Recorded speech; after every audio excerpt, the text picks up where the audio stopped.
Hello, everybody, and welcome to Honey Badger Radio. My name is Brian. I'm here with Allison, and this is Maintaining Frame number 148. All the single ladies hate moms for this one reason, where we're going to be looking at recent e-drama. Four videos. Four. It's a marathon. Videos from four different types of cancer. People. Cancer. Yes, women, who are all having a bit of a reaction to the opinions of other women over a video clip that went viral involving two other women discussing family. It's from your favorite podcast. Yes, my absolute favorite of all time podcast, CallHerDaddy, which I told you guys like way back when I first discovered it that this was going to be a thing we're going to have to wrestle with frequently, because it is the most popular podcast for women on Spotify. Number one with women. I didn't even know it existed until you graciously informed me of its existence. Thus, I mean, I wish my I life didn't know, but yeah. And we're not responding to CallHerDaddy's podcast, but a little bit, sort of, but we're going to be responding to the response to the guest that was on CallHerDaddy. The ever expanding wave of solipsism. Can we say it? Like solipsism. I think that would be solipsism. Solipsism. Thank you, Brian. Solipsism is how you pronounce it. Yeah. Which basically means the world does not exist unless I'm in it. Like I am. It's like I am the world. You ever hear of object permanence? Like, why does peekaboo work on babies? Because babies think that when your hands are covering your face, that you disappear. Like, they don't know that it's there. And that's because babies are solipsistic. Like, they only think that their world is the only world. Their emotions, their needs are the only needs. That's why when speaking of babies, this is going to be about babies, featuring babies. But yeah, this is like the way their brains work. And I have noticed that, all I'll say is that solipsism seems to be like an issue that a lot of modern women have today. Where this is why the POV meme they don't understand it. They're in the POV meme, which is like an inversion of what it should be. That's why you have that like meme, or it's like, when a man takes a picture of an object versus when a woman takes a picture of an object. And when a woman takes a picture of an object, she's in the picture and she takes up most of it. Like there was a viral photo of a woman who made a painting of Pikachu from Pokemon. And she was like, this is my first attempt at painting a Pikachu. But the picture is of her holding the painting below her gigantic breasts, which like all cleavage out, and she's smiling. She's not showing us the Pikachu. Like that, like, anyway, there's countless examples, but that's what this conversation has become, essentially, because we have a we'll get into the videos, but we're going to be looking at a response to a interview conducted by a famous music person I've never heard of, because I haven't kept track of the music world in a long time, named Chappell Roan. I think that's how you say it. And she was on CallHerDaddy, and she was basically explaining to the host that mothers are miserable, and her evidence of that is her friends who are mothers are miserable because having children is the worst thing, or at least this is what we're supposed to take away from it. And then there was like a reaction from mothers, and this is the reaction to the reaction from the mothers, who they're calling conservative influencers or something, but they're just moms with kids. So I don't know. I guess that's a political thing right now, to be a mother. The reaction to the reaction to the reaction. And now we're doing a reaction. So it's lots of like it's a Russian doll series of reactions. Yeah.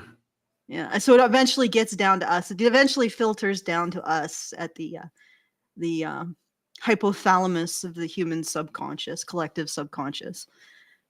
All right. So I think that I was talking to Brian about this. I actually did like a how many pages is this? Like 5 pages of notes on this, which is why I'm wearing my welding goggles instead of my usual orange goggles. Those are the only mildly headachy goggles. These are the ones where I've got a throbbing headache, and it's in part because of these women and having to go through their nest of illogic and self-contradiction, because they do a lot of that. It starts to feel like the point of talking for them is to maintain a particular emotional feeling about something, as opposed to being logical and consistent, which is particularly aggravating for me. So I apologize for the welding goggles, but they are made necessary by the sheer cancer that we shall now discuss. And I suggested to Brian we just start with Hannah Cox and focus on Hannah Cox, because I know this is going to sound really crazy.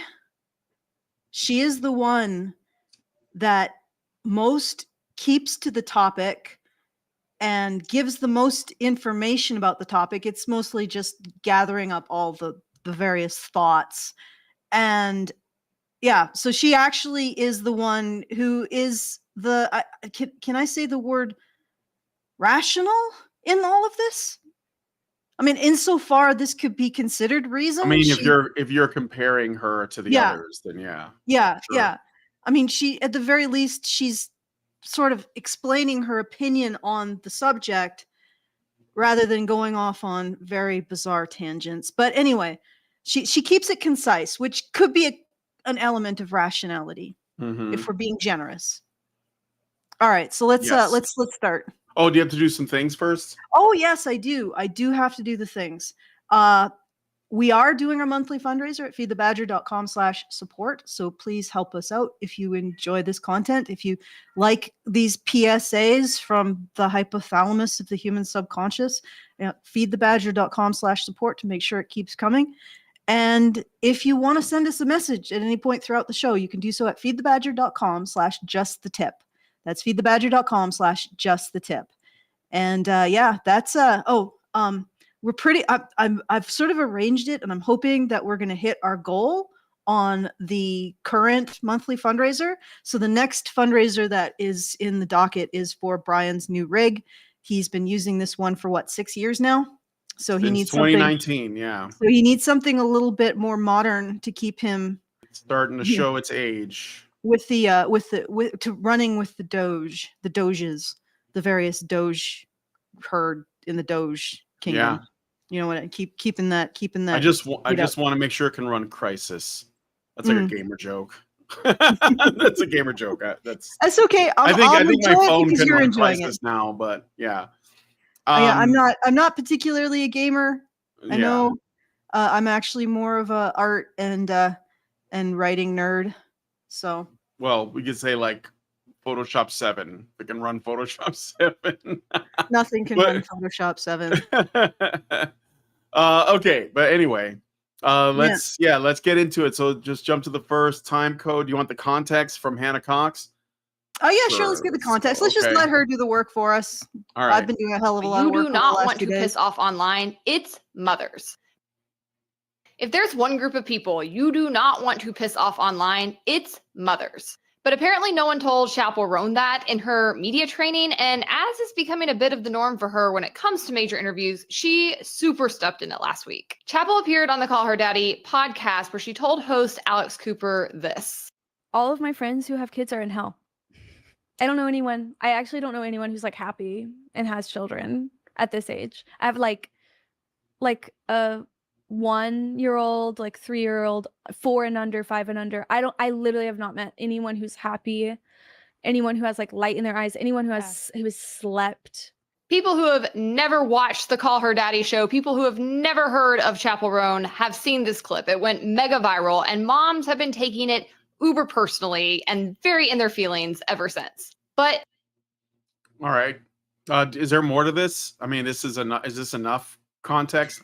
Yeah, I think that's enough context for that part. Let me just open up my notes on this. I got it right here, 447. So basically, Chappell Roan is a musician. She is I think she's identifies as queer or something. She wears men's clothing. Which she basically does the Madonna / Lady Gaga /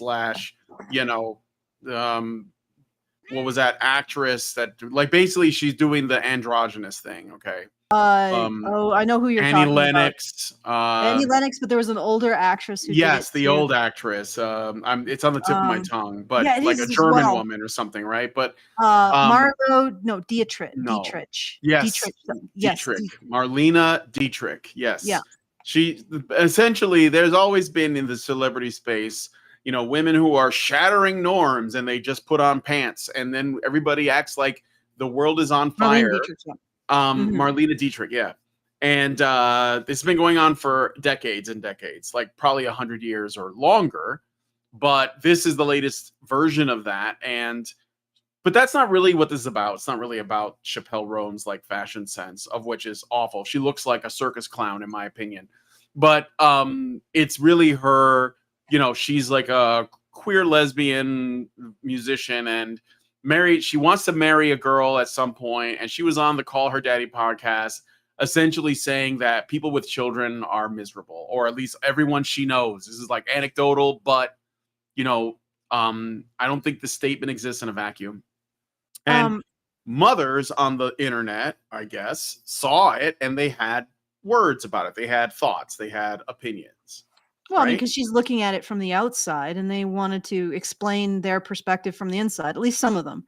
But the other thing I wanted to point out was she said, she did a little bit of a martyrdom thing and said, I don't know if I'll be able to marry my wife in the future. Yeah. Isn't that one of the what are you talking about? What are you talking about? Like President Trump, and I know this may not sit well with conservatives, but President Trump was the first president who actually was for gay marriage when he took office, right? The guy is not going to take away your marriage, lady.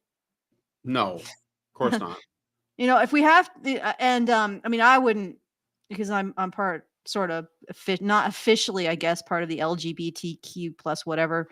But I mean, I wouldn't advocate for that. I'd rather people who are queer be in long-term relationships. You have to do that, yeah, it's not going to happen. But anyway, I just wanted to point out that she had that little bit of martyrdom. And then I was going to bring that up a little bit later because there's something interesting about that. No, it's okay. That's all right. All right. Okay, so spoilers, guys. Sorry. That's the context, is that women are I guess they have opinions on this statement because it reeks of antinatalist sentiment, and they have opinions on that because they themselves have children and they don't like the antinatalist sentiment. I mean, that's like the general, I think, reaction that people have. But let's jump ahead to this first time code. Let's see, it's like right here. And even then, bias can take effect. So there are plenty of studies out there that say single women who never marry and women who don't have kids are the happiest. And there's also studies out there that say married women are the happiest, or that say moms are the happiest. And guess what? If you dig into who produces these studies, they tend to be organizations that have some kind of bias in you believing that one path is better than the other. But in reality, the only way to actually... Okay. What are you going to say about that? I mean, you can finish that if you want, because I will go through the actual studies. Yeah. Determine that is based on you and your individual needs and desires and wants and your situation. Not having kids is probably the right pathway for a lot of people who don't want to have kids, whereas not having kids for somebody who really desires having kids would make them unhappy. This is... Okay. Is there anything else? I'll respond to this because I'm a little bit hesitant because I think the Queer Kiwi makes this a similar point, and I can actually find it. Ultimately, they all make a similar point. They all say, women who, because I think that when you're dealing, okay, let's first of all, let's be real about this. Okay, Queer Kiwi, and Bryrony Claire are like far left kind of socialist feminists. Manifestelle is basically a socialist feminist as well. She just doesn't make it like political, but her sentiment is in line with that. She's like all about the "it takes a village to raise a child" thing. And Hannah Cox is a libertarian feminist. But like ultimately, they all believe that women, they have to like make the arguments when they're talking about women, they have to be they're walking like a very delicate line, because they have to try not to sound like they're misogynist, because that word is so powerful. So they have to find ways to basically side with, women who don't want children and women who do want children, so that they don't look like a bad guy to either group without taking a side per se. And so they tend to side on, freedom of choice or whatever. And then to measure that, they will cite studies that say women who don't have kids are more happy, or women who do have kids are more happy. Or in the case of Hannah Cox, she's saying, well, there are some studies that'll show this, and there are some studies that'll show that. And rather than just say, maybe happiness is something that we can't really accurately measure, well, how do you even determine that? It's all like done by women just giving their opinion on how they feel, and who knows how they feel in the moment. And then we're using this as a data point to make the case for something one way or the other. I would honestly say that, okay, I can go through the actual studies and what they say, or at least the study and what it says. But to your point, what we're watching is 4 women who are talking about what's best for women. Yeah. And how the system can best benefit women. Now, I'll set aside the pure communists, Bryrony. Yeah. And Bryrony. And Rainbow Sparkles. Rainbow Shite. I didn't want to. Okay. I know. I want to go there. I want Queer to Kiwi, go there. Rainbow Shite. Queer Kiwi. Queer Kiwi. So let's set aside. All of these women are talking about what benefits women. Now, the communist women, those two, they're talking about not just benefiting women in terms of their material goods, but benefiting women in terms of their moral beliefs about reality. So we should follow women's beliefs that we can create a system in which everybody gets things based on their needs rather than their merit, how much they contribute to the system.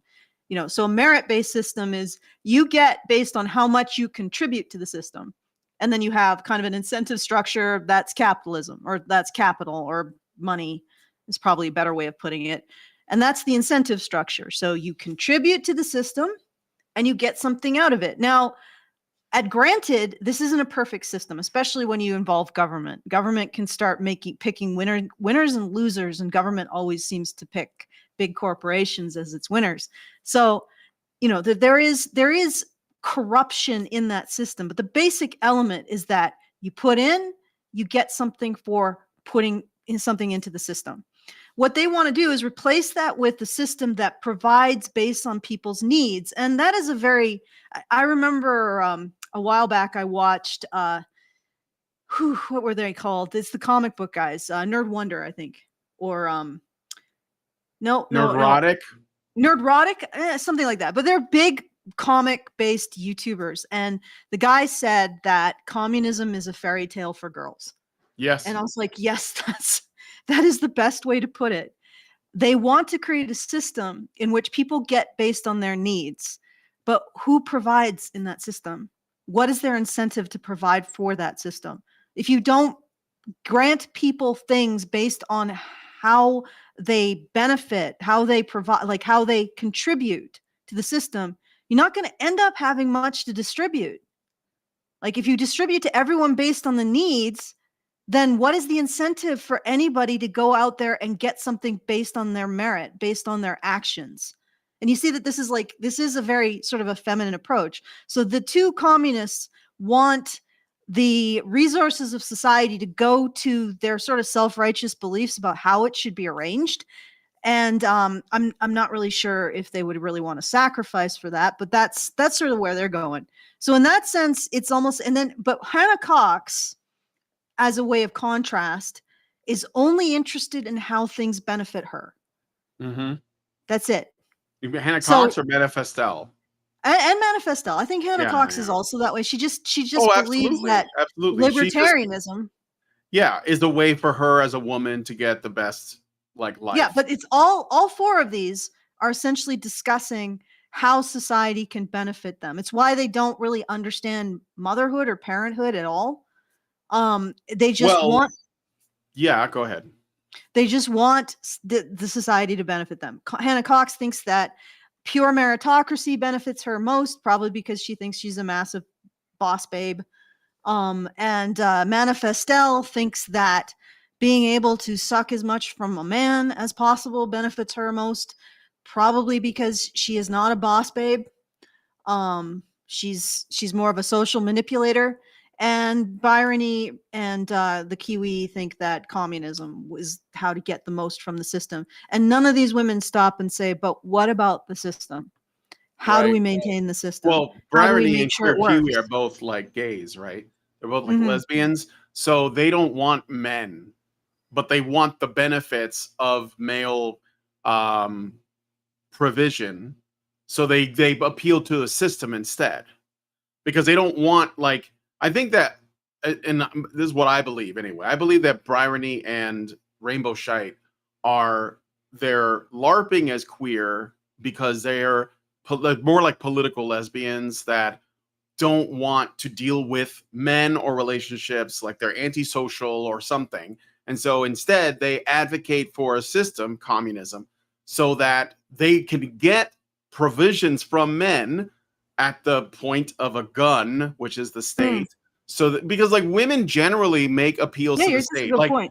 Like I think that Manifestelle is doing the same thing. She's just like, she hasn't like overtly stated it politically, but she wants male provision without having to give anything back, which is essentially what the lesbian separatists in that we haven't looked at yet, but what they're advocating for is essentially, I want to be treated like a princess, but I don't want a man that I have to actually do anything for. So instead, I'm going to advocate that a state do the job. Big Daddy government is real. They are basically just saying it out loud. While Manifestelle does not say it overtly, but she is probably fine with men figuring out some other way to keep her safe and comfortable and living whatever lifestyle she believes that she deserves without her having to give anything back. Because in all of these women are basically saying, I should not, like, even though they're trying to play the whole, well, if you want to have kids, have kids. If you don't want to have kids, it's okay.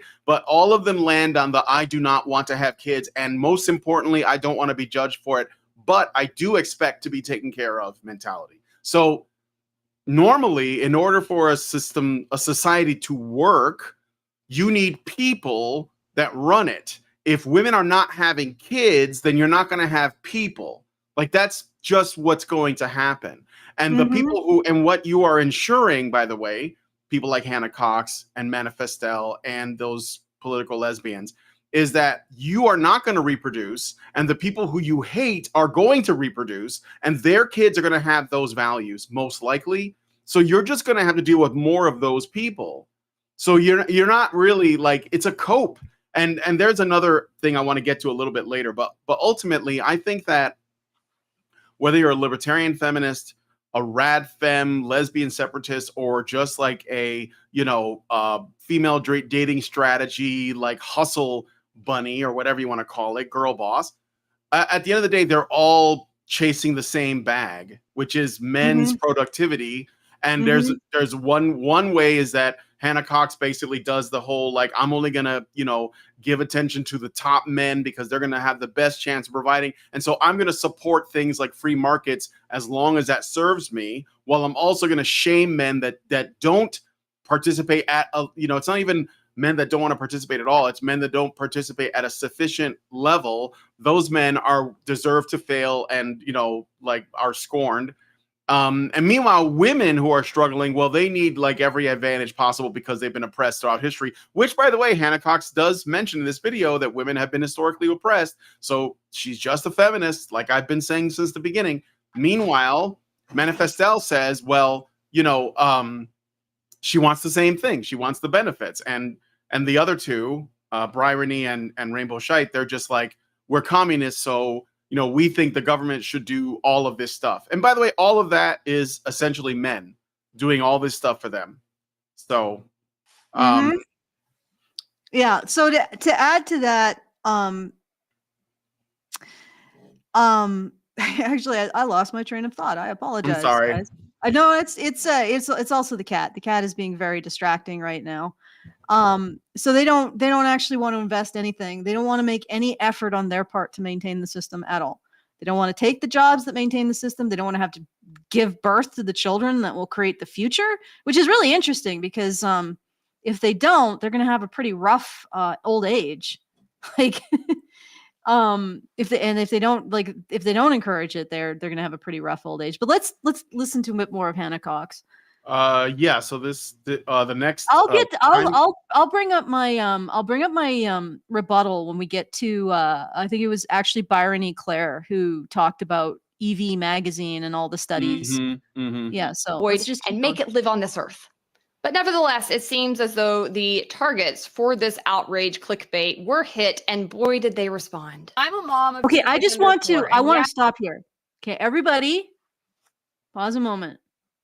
She acknowledges that moms were the target of this outrage clickbait, right? So moms were targeted with abuse, essentially.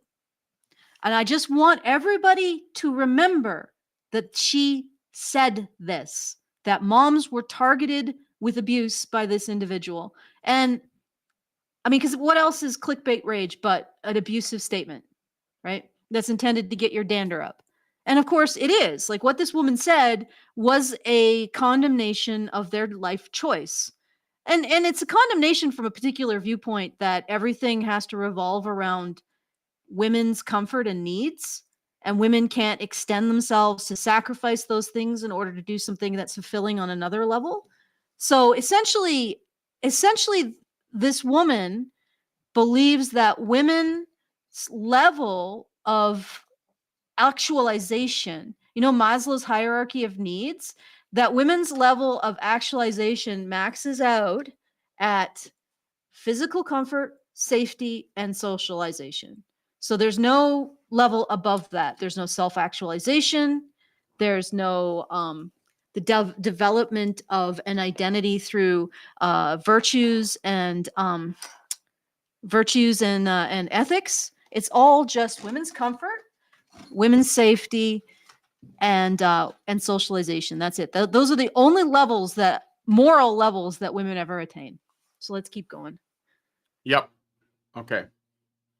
My house is chaotic. I haven't had a full night of sleep in years. But you know what? I've never been happier in my life. There is a kind of joy that comes from motherhood that you can't explain to people who only live for the weekend or the next Instagram dopamine hit. Motherhood is messy and exhausting, but it's also full of belly laughs, sleepy snuggles, and tiny little voices saying, I love you. It's honestly the most meaningful thing that I have ever done. The truth is that selfish people don't understand selfless joy. If your definition of happiness is constant validation and zero responsibility, of course kids sounds like a nightmare. But don't project that emptiness onto moms. Don't act like we're in hell just because we've found purpose in something bigger than ourselves. Motherhood isn't hell, it's a blessing. And if that makes you uncomfortable, maybe ask yourself why. These people are... Okay. All right. And I also want to point out two things. Hannah Cox recognizes that, again, like what I said, she recognizes that this was targeted abuse, targeted at mothers. She also says, oh, it's okay to, whatever your lifestyle is, it's fine. But now she's going to take offense over what this mother said. This mother is defending her lifestyle against a targeted attack that Hannah Cox 100% just recognized is a targeted attack. And this is what she has to say. All right. Never beating the allegations that they are miserable. Like everything you just said sounds awful. You're like, yeah, my life sucks. I'm kind of in hell, but also I get so much validation from this and so much joy from this. Guess what, sweetie? That's great. Nobody said that you weren't happy. Chappell wasn't talking about you. She specifically said people that she knows in her life, her friends. Like, bitch, do you personally know Chappell Roan? I don't think so. So this isn't about you. This is dissembling. She was using people in her life to make a larger point about motherhood. Yeah, right? All of a sudden it's like, don't generalize. Meanwhile, let me generalize all these moms. But ironically, Hannah Cox contradicts herself later again, because she says here, oh, she's not making a general point. And then later on, when somebody calls out, what's her name again? The musician, Brian? Oh, Chappell Roan? Chappell Roan. When someone calls out Chappell Roan for targeting the people in her life specifically, she says, oh, no, it was just generalization. Well, which is it? Yeah, right?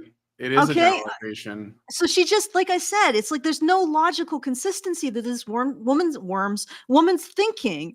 It's all just, I want to maintain an emotional feeling in the moment. And I think that emotional feeling is validation over my life choices.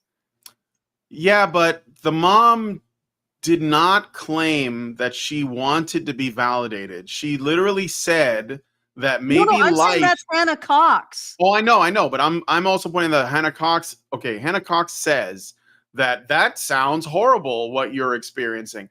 That is your opinion of her experience, but her opinion of her own experience is there are periods where it's difficult, but it's worth it. That's what she's saying. You know, it's like, I mean, like, let's take it out of children for a minute. Okay. You own a dog, Allison, and you also have several pets. You take care of your pets and it's not always fun. No. But you love your pets, so it's worth it. I'm not saying children are pets. Don't get me wrong, but I'm saying, you know, like, I can actually speak more to this. Yeah. Doing something fulfilling may have a higher value than doing something that is just for your own gratification in the moment. So Hannah Cox is basically saying, I wouldn't want to be a mother. And sure, if you don't want to, that's fine. But this mother is saying, you know, maybe maybe you're missing out, or this is what I think about it as a mom. She's giving you this is my perspective, you know? And Hannah Cox is basically like discrediting that on the basis that she wouldn't like to do that. But that mom is saying something I think is important that I've said on the show many times.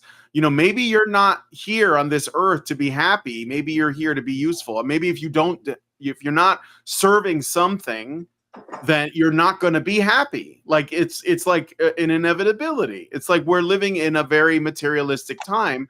And, you know, you're talking about Maslow's hierarchy of needs. Like, what is at the higher end of that is esteem needs, right? Independence, esteem, respect, and self-actualization. Self-actualization, right? And those things don't come from just doing what you want in the moment. I mean, do whatever you want with your life. I'm not making a judgment on that, but like, you know, Hannah Cox is trying to basically say that she's living her life. This is she's claiming on one hand that people should be able to choose whatever they want, while simultaneously saying that the way that she chooses is the best way, or at least ideal, or that there's a lot of advantages, and discounts what the woman's saying as her side, you know. And yeah, all of this really comes down to women like fighting each other because they feel judged by one another and they feel the need to like speak against it. I think generally men just kind of like, you know, that just washes off their back. Like, okay, this is your opinion to me. I don't give a fuck, right? So yeah, I think sometimes, at least from the Manosphere community, I see a lot of backbiting like that. But but you're probably right when it comes to men who aren't terminally generally. Yeah, generally. No offense. Yeah, generally. Sorry, my cat is unusually sucky today. Possibly because just that when Allison talks, the cat thinks she's talking to her until she goes over. Yeah, but not always quite this much. You know, like getting in there, just sticking herself in there. She's been throwing things off the table. I don't. If you've been hearing thumps, that's what it's been. I did want because the thing is, getting back to Hannah Cox. Yeah, she wants validation for her lifestyle, but and she just said that these women have been targeted, that these women are responding to rage bait, right? And she said that that any lifestyle is fine. Well, then just accept that this woman is defending her lifestyle against someone who said that she's basically in hell. You know, just yeah. I mean, why did you feel the need to make a video about this in the first place if it wasn't? Why did you need to try to like move the needle in some direction? Well, she moves the needle into getting more subs and hits. Really, it's E-drama, right? But I understand that, although I think that she has some genuine beliefs in regards. Well, she does have that. She does have that libertarian, like, I'm floating above everybody else thing, which I think a lot of people eat that up because, man, do people love feeling smarter than other people? Yeah, like they love it. So, that's probably why they don't like me you're not. particularly. Who? Oh no, the people I argue with on Twitter, they don't like me. Oh, okay. Because right. Because their opinions are obvious, or their assertions have obvious flaws that can be poked at. But all right, so trying to get back to Hannah Cox here. Oh God, I keep losing my train of thought. Again, I apologize. You were talking about the woman feeling like she needs to defend her lifestyle because she's being attacked. And that's the end of it. Yeah, her lifestyle was being attacked. And she's calling out, I think she's calling out women who are attacking mothers and saying, well, you look depressed and or you look overtired. And that must be, you look like you are a person who's putting their personal self-interest and comfort secondary to something else. Therefore, you must be in hell. And it's like, and she's correctly identifying that people who think that are selfish because they don't understand the upper levels of Maslow's hierarchy of needs. Like, again, taking it away from parenthood, there was a book that I read that was about, I guess, Christian charity. In particular, I think it was more general charity, but it just sort of ended up on like Christian charity. And it talked about people finding a calling or a calling finding them to do something for the benefit of others. And that is actualization, to feel like your presence on this earth is a benefit to someone else besides yourself, right? And to want to feel that. By definition, yeah, there's a self-interest component in it, and it can become toxic when you force people to be helpless in order to continue to feel good about saving them. But for the most part, that is a selfless urge. Insofar as anything that one does on planet Earth could be considered selfish, that is a selfless urge. It is the desire to see your life to be benefit to others, right? And that's what this woman is talking about. And she's saying, if you can't see that putting aside your own personal comfort and your own personal, engaging in sacrifice towards something that's bigger than yourself, which is the perpetuation of the human race and our society by raising the next generation. If you can't see the benefit in that, and you can only see the drawback, then you are a selfish person. And I don't think she's saying this to all single women. She's saying it to the single women who can't see that being a mother has its own value, right? Despite the sacrifice, despite putting yourself second, that being a mother has value in terms of, hey, I've made another life better. Right? So she's 100% right. But Hannah Cox is taking that on as being targeted at her.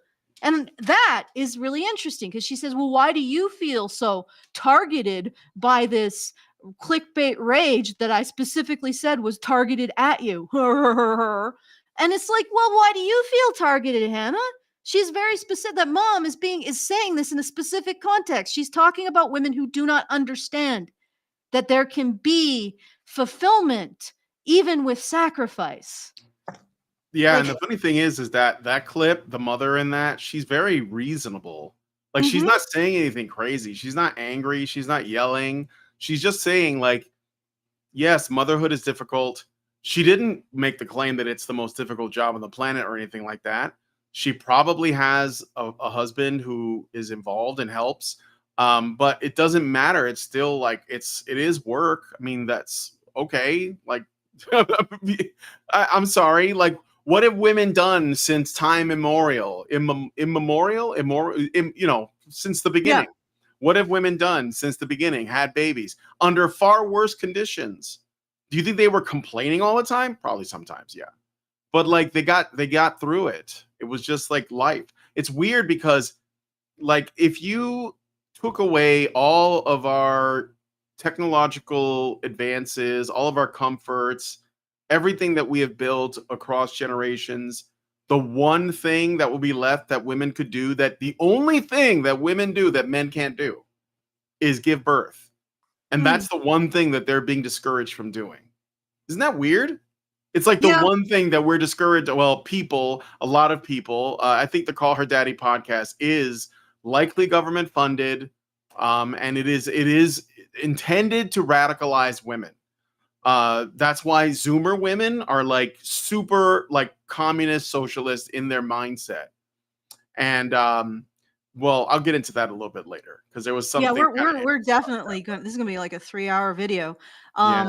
But okay, I think we should listen to a bit more. But we can move forward to 7:10.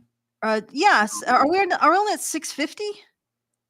Yeah, I just jumped ahead to the 7:10 time code. Yeah, let's listen. Okay.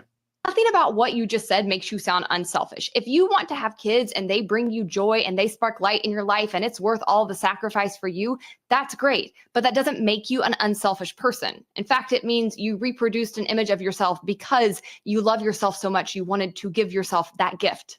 Wow. I hope Hannah Cox does not have kids. That is insane. Like, imagine thinking that the only reason why you exist is because your mother is so narcissistic that she needed to reproduce so that you could have a mini you. Unless, of course, you do have one of those moms that like put you in pageants and tries to like relive their younger years, you know, through you. But that is some crazy shit to say. Wow. That is I do remember hearing that and going, whoa, Hannah Cox, don't have kids. Like you would probably murder your children with your I wonder if after saying that Hannah Cox would admit to the amount of mothers, or I don't even want to call them mothers, who murder their children. Who murder their children, or not just smother, but murder, rape, beat, neglect, destroy their children's relationship with their father. I mean, would she acknowledge that, or would she immediately defend against blame it? Men for that somehow? That'd be men's fault somehow. But yeah, she's trying to invert reality, or at least make the opposite case that like women having children are actually selfish and women not having children are not being selfish. That's what she's trying to do.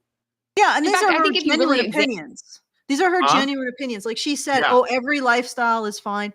But she's definitely going to take it personal when this woman is talking about women who don't understand motherhood or the lifestyle choices around motherhood, which is like a kind of charity. It's taking a sense of self-actualization from the development of another human being, right? In the positive, like there is a very negative aspect to motherhood, but in the positive, that's what that is. And she's going to say, no, it's all selfish. And actually, let's just continue because you're right at the next point. Examine most of the reasons people choose to have kids, they tend to be more on the selfish side of the spectrum, whereas people who don't want kids oftentimes are doing it for very unselfish reasons. I've covered this subject more in depth before. Oh, you mean like net zero carbon emissions or something like that? Wow, yeah, that's almost like they bought into the propaganda. Yeah, and here's the thing too, like Hannah Cox, libertarian feminist, is agreeing with the climate change arguments, which are totally pro-government, like gigantic government, like global government. This woman's not a serious person. No, she's not. I want to point out, she said, all lifestyles are acceptable. But this woman saying those women who cannot understand, like I'm not a mother, right? But I can understand what she's saying. No, right? Yeah, I mean, it's pretty like, it's pretty obvious. Like, and I can understand that she's not directing it at women like me who are not mothers. No, she's simply explaining that like being a mother is not terrible. That's all she's saying. Yeah, but there's some judgment there. No, there was some judgment because she said women who don't understand how this sacrifice leads to a fulfilling life, but she's calling out those women. She's not calling out every woman who's chosen a single lifestyle. She's calling out the women who have chosen or not a child-free lifestyle. She's calling out the women who have chosen a child-free lifestyle that cannot understand that you can sacrifice personal comfort, for something that you find fulfilling, something greater than yourself, right? That you feel is greater than yourself. And I mean, by Hannah Cox's definition, every single thing we do as human beings is selfish. But let's do a little bit of a gradient. Doing something because you want to feel like your presence on this earth benefits other people is a little bit on closer to selfless than it is to selfish, even though it might be selfish at the end of the day, because you get to feel really good about yourself, presumably, you know. But let's continue. Yeah, sure, let's continue. Before I'll link the video, but it continues to amaze me the self-righteousness so many of these people have, and just complete lack of self-awareness when it comes to this conversation. And as she says something profoundly self-righteous, right? She says, my decision to not have children is the ethical decision. Your decision to have children is selfish. I wonder if she thinks it's a sacrifice. I am making the sacrifice. I am making the sacrifice. Even though she says women get off the cross, children, Hannah Cox. Women who have children are in hell. Or she signs off on that. They're miserable. She says, you're not making the case you're not miserable. Yeah, but that's not the case she was making. She's making the case that her physical misery is worth the self-actualization. I think that's what really blows these women's minds. This idea that there's a resource beyond their physical and emotional comfort that they will never access. There's a world beyond their knowing that they will never touch and see, and that these women occupy. These mothers or other women who have sacrificed some aspect of their comfort, emotional or physical, in order to pursue benefiting someone else in the world. Right? Yep. Okay. All right.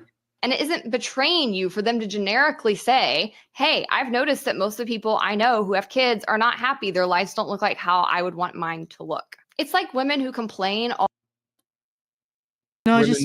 Women complaining is the default state, but yeah, it's fine. They're generally dissatisfied with everything. That's just the reality. It is. The mother was like, yeah, I've made a choice and I'm happy with it. It's uncomfortable sometimes, but I feel the joy of raising another life.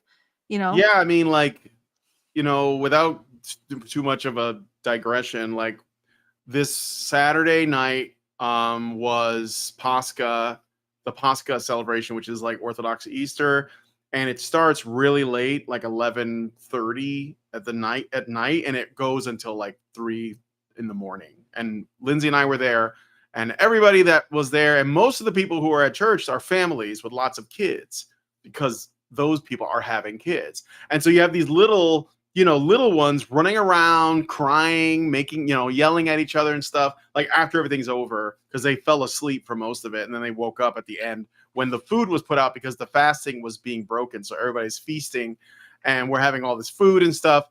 And there's kids everywhere. And yeah, you have to like keep track of them. You have to watch them. The moms and the fathers are like chasing them around and making sure they don't, break their heads on something.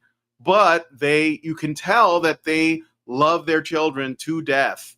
And like, we go on about bear moms and or mama bears, and how like activated they get. You should see some of these dads. Like there's a father at this. He is strapped. Like he has a fucking gun and a knife. He works for Secret Service or something. He works for the government. I don't ask any questions, but yeah, I mean, like the fathers it's a different kind of involved. Like they're constantly on the lookout, right, with their kids, but they love their children, and it's very rewarding for them.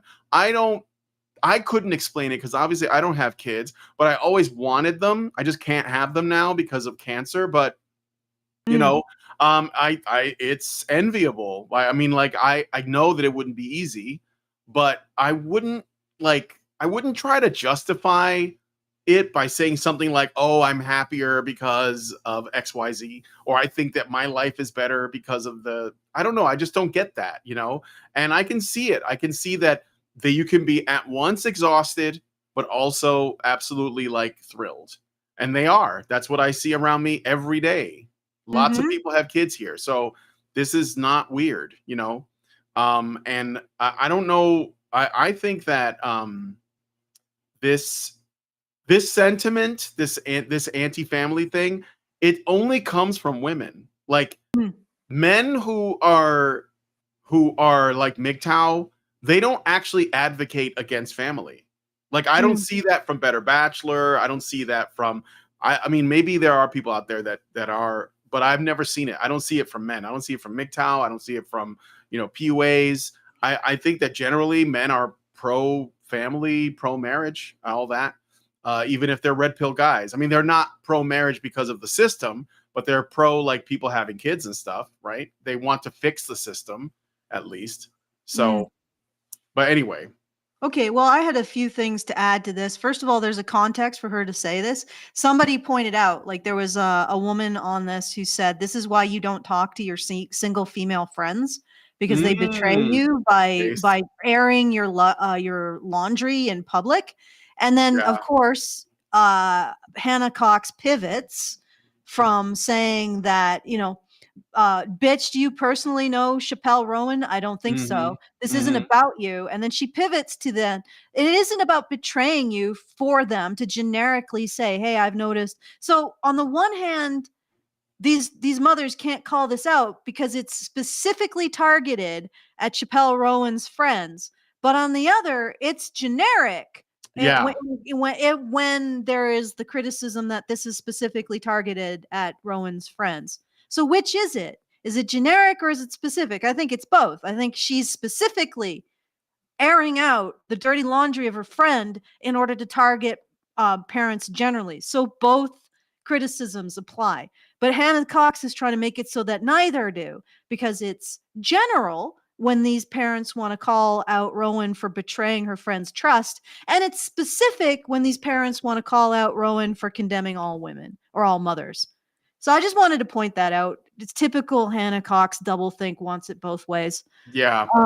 Rowan is using an anecdote to make a generalized statement about. Yeah, and she's also very specific with it, with the age of their kids. I'm pretty sure that if the friends that she has know exactly who she's talking about. All right, let's go to 10. Well, there is such a thing as the terrible twos. I jumped ahead to 1052. So okay, yeah. Here we go. When they see something that's hard or strenuous that is unequivocally going to better their lives, pursue it. It's why women are getting degrees at a much higher rate than men, even though that's strenuous and difficult and expensive. And not only are they getting more degrees, they're getting higher degrees. In my own personal life, I've also noticed that it tends to be women who are doing the very hard and strenuous work of breaking generational curses, going to therapy, working on their mental health, fixing bonds within their families. So the situation is not that... Okay, actually, no. Actually, let her finish her conclusion. All right, I'll let her finish. Women in this generation are afraid of things that are hard or strenuous, or that they think life should be lived like a child at Disneyland. It's that they are only willing to put in hard work and face things that are strenuous when it is going to definitely improve their lives. And again, okay. So, first of all, how did women get excluded from that, from women in the generation, or how did mothers get excluded from that? Right. And then also, women only put effort in when it improves their lives, when they get credentials or it improves their income.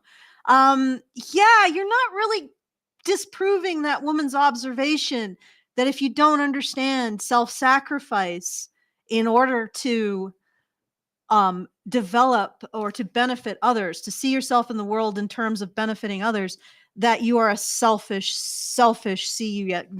No, I thought that not having kids could be is selfless, actually. Getting those degrees, those sweet degrees, and putting yourself 6 figures in debt for an office job that's probably going to be made obsolete by AI is completely selfless. It's doing it for the planet. She's not even saying that it's selfless, Brian. No, but she earlier in the video claimed that women who don't have kids are doing something selfless, or at least they believe they do. And now she's going back and saying, well, actually, they're doing all this stuff for themselves. And again, I'm brought back to thinking about, like, why are more women trying to get degrees than make babies? Again, I'm not making a prescription here. I'm just saying, like, what is it that's going through the minds of women that they think it's a better idea to go into debt, like college debt for, 6 figures, to get a job that may become obsolete by AI, because women don't want to do jobs that, will be replaced by all kinds of other machines. They want to do the stuff that's easy and cushy, so they get their avocado toast and their lattes before their shift and play, ping pong or whatever. Like, they want the Google job. They want the tech job. They want that nice, comfortable, air conditioned, but not too much job that pays really well. And they want to spend all of their, 20s doing that, so they can like hang out with their friends and do the Sex and the City thing on weekends. And if a woman says, well, actually I prefer to be a mother, they go ham on her. Like, that's kind of what I'm seeing. It's like you can't, it's about, well, go ahead. Okay, so what we have is Rowan starts by saying that mothers look like they're in hell. Mothers explain, or at least the mothers who understand this, explain that no, it's not hell. It is self-sacrifice for the feeling that you are benefiting somebody else in the world besides yourself.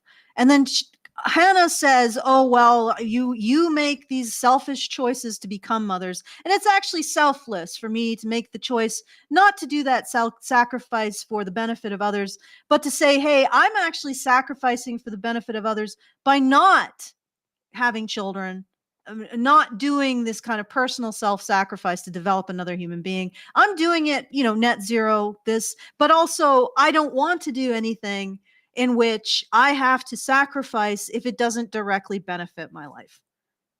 If I don't get credentialed at the end. I also want to point out that she's talking about women breaking generational curses, but you're not breaking a generational curse unless you're making another generation.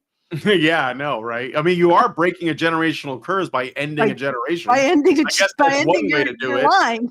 Yeah, but I mean, like, at the very least, I think that what the mom's responses are is essentially trying to balance out the conversation and saying, look, we hear constantly all of the ways that are all the reasons why young women should not, pair up with men and make babies. This is, and Hannah Cox thinks the opposite is true. She thinks that there's like all kinds of pro-natalist propaganda, and I think it's hilarious. Oh, we can go through that. We can go through that. But what? Go ahead. Okay, if you're want me done, to keep going? Yeah, let's just get to the next one. I was going to say something I can't remember. Let's just get through. That's fine. Let's bang them out. All right, 11:40. Well, this is coming up. And having kids is not definitely going to improve your life. For many people, it would ruin your life. For others, it would be the best thing that ever happened to you. But the difference, as that woman identified, is whether or not you actually want to see yourself in terms of benefiting others. It's as simple as that. That's the difference. And when you look at these women and you say, oh God, they're so miserable. They're like, yes, I'm sacrificing my personal comfort in order to bring another life into the world and raise it raise that life in a way that it becomes productive and continues on. I am trying to multiply the happiness in the world by raising a productive, healthy child, right? But that requires self-sacrifice. But I find that personally fulfilling because I see myself. And the other thing is, this is something that occurs this is, I think, the thing that I was trying to get to. Hannah Cox has not faced the fact she's going to die. Yeah. If she doesn't want to leave some kind of a legacy, some way of touching people outside of her immediate comfort, she hasn't actually looked death in the face and realized it's coming for me. Yeah, but it is, Hannah. You're right. Well, the thing is, I've noticed that Hannah Cox has been making a lot of like videos about like how, motherhood, like basically kind of like fighting against this so-called stereotype of like women being expected to be mothers. She's been fighting it pretty hard lately. And I'm thinking, are you getting into your 30s and you're starting to like wonder if you made the right decision? And so to sort of justify the life choices you have made, you're making this kind of content that's like, look, man, I'm just doing the libertarian thing, which is like living the best life as a libertarian person.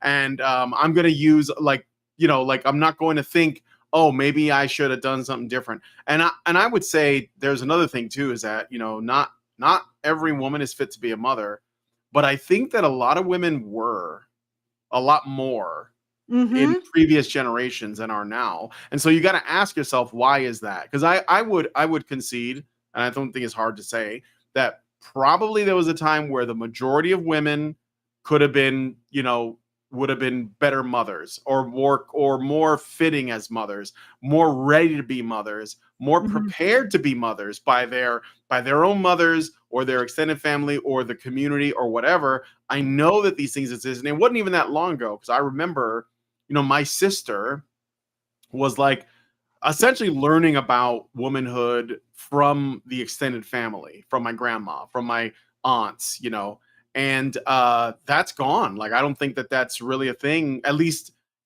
it's a lot less.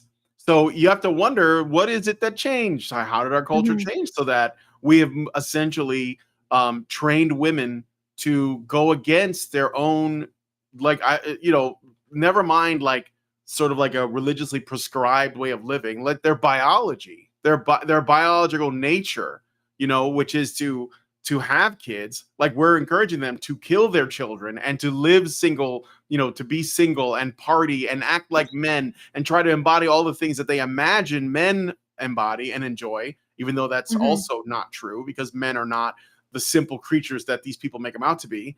And those women find themselves miserable. Like, they're 25, they joke about like how women in the 50s were on like Valium and stuff. But I think more women are medicated today than ever in history. Yeah. Like, it's worse, like orders of magnitude. So it's like, well, what changed? What is it that you think about the world that has altered your perception so fundamentally? Really boils the noodle. Yes, it does. I think I have my own opinions, but we probably should. All right, let's play the rest of this. Everybody make the same choices as you is very weird. I don't know how you can look around at the world and the number of people who need substances just to cope on a daily basis, or look around at all of the hardships that happen to people through no fault of their own. I don't know how you can seriously look at all of the kids who are abandoned, who are abused, who grow up in broken homes, and say that every single person should be having kids. Why is that happening though, Hannah Cox? Why? Okay, first of all, the internet has a way of affecting your perception of reality, because we tend to focus on the negative.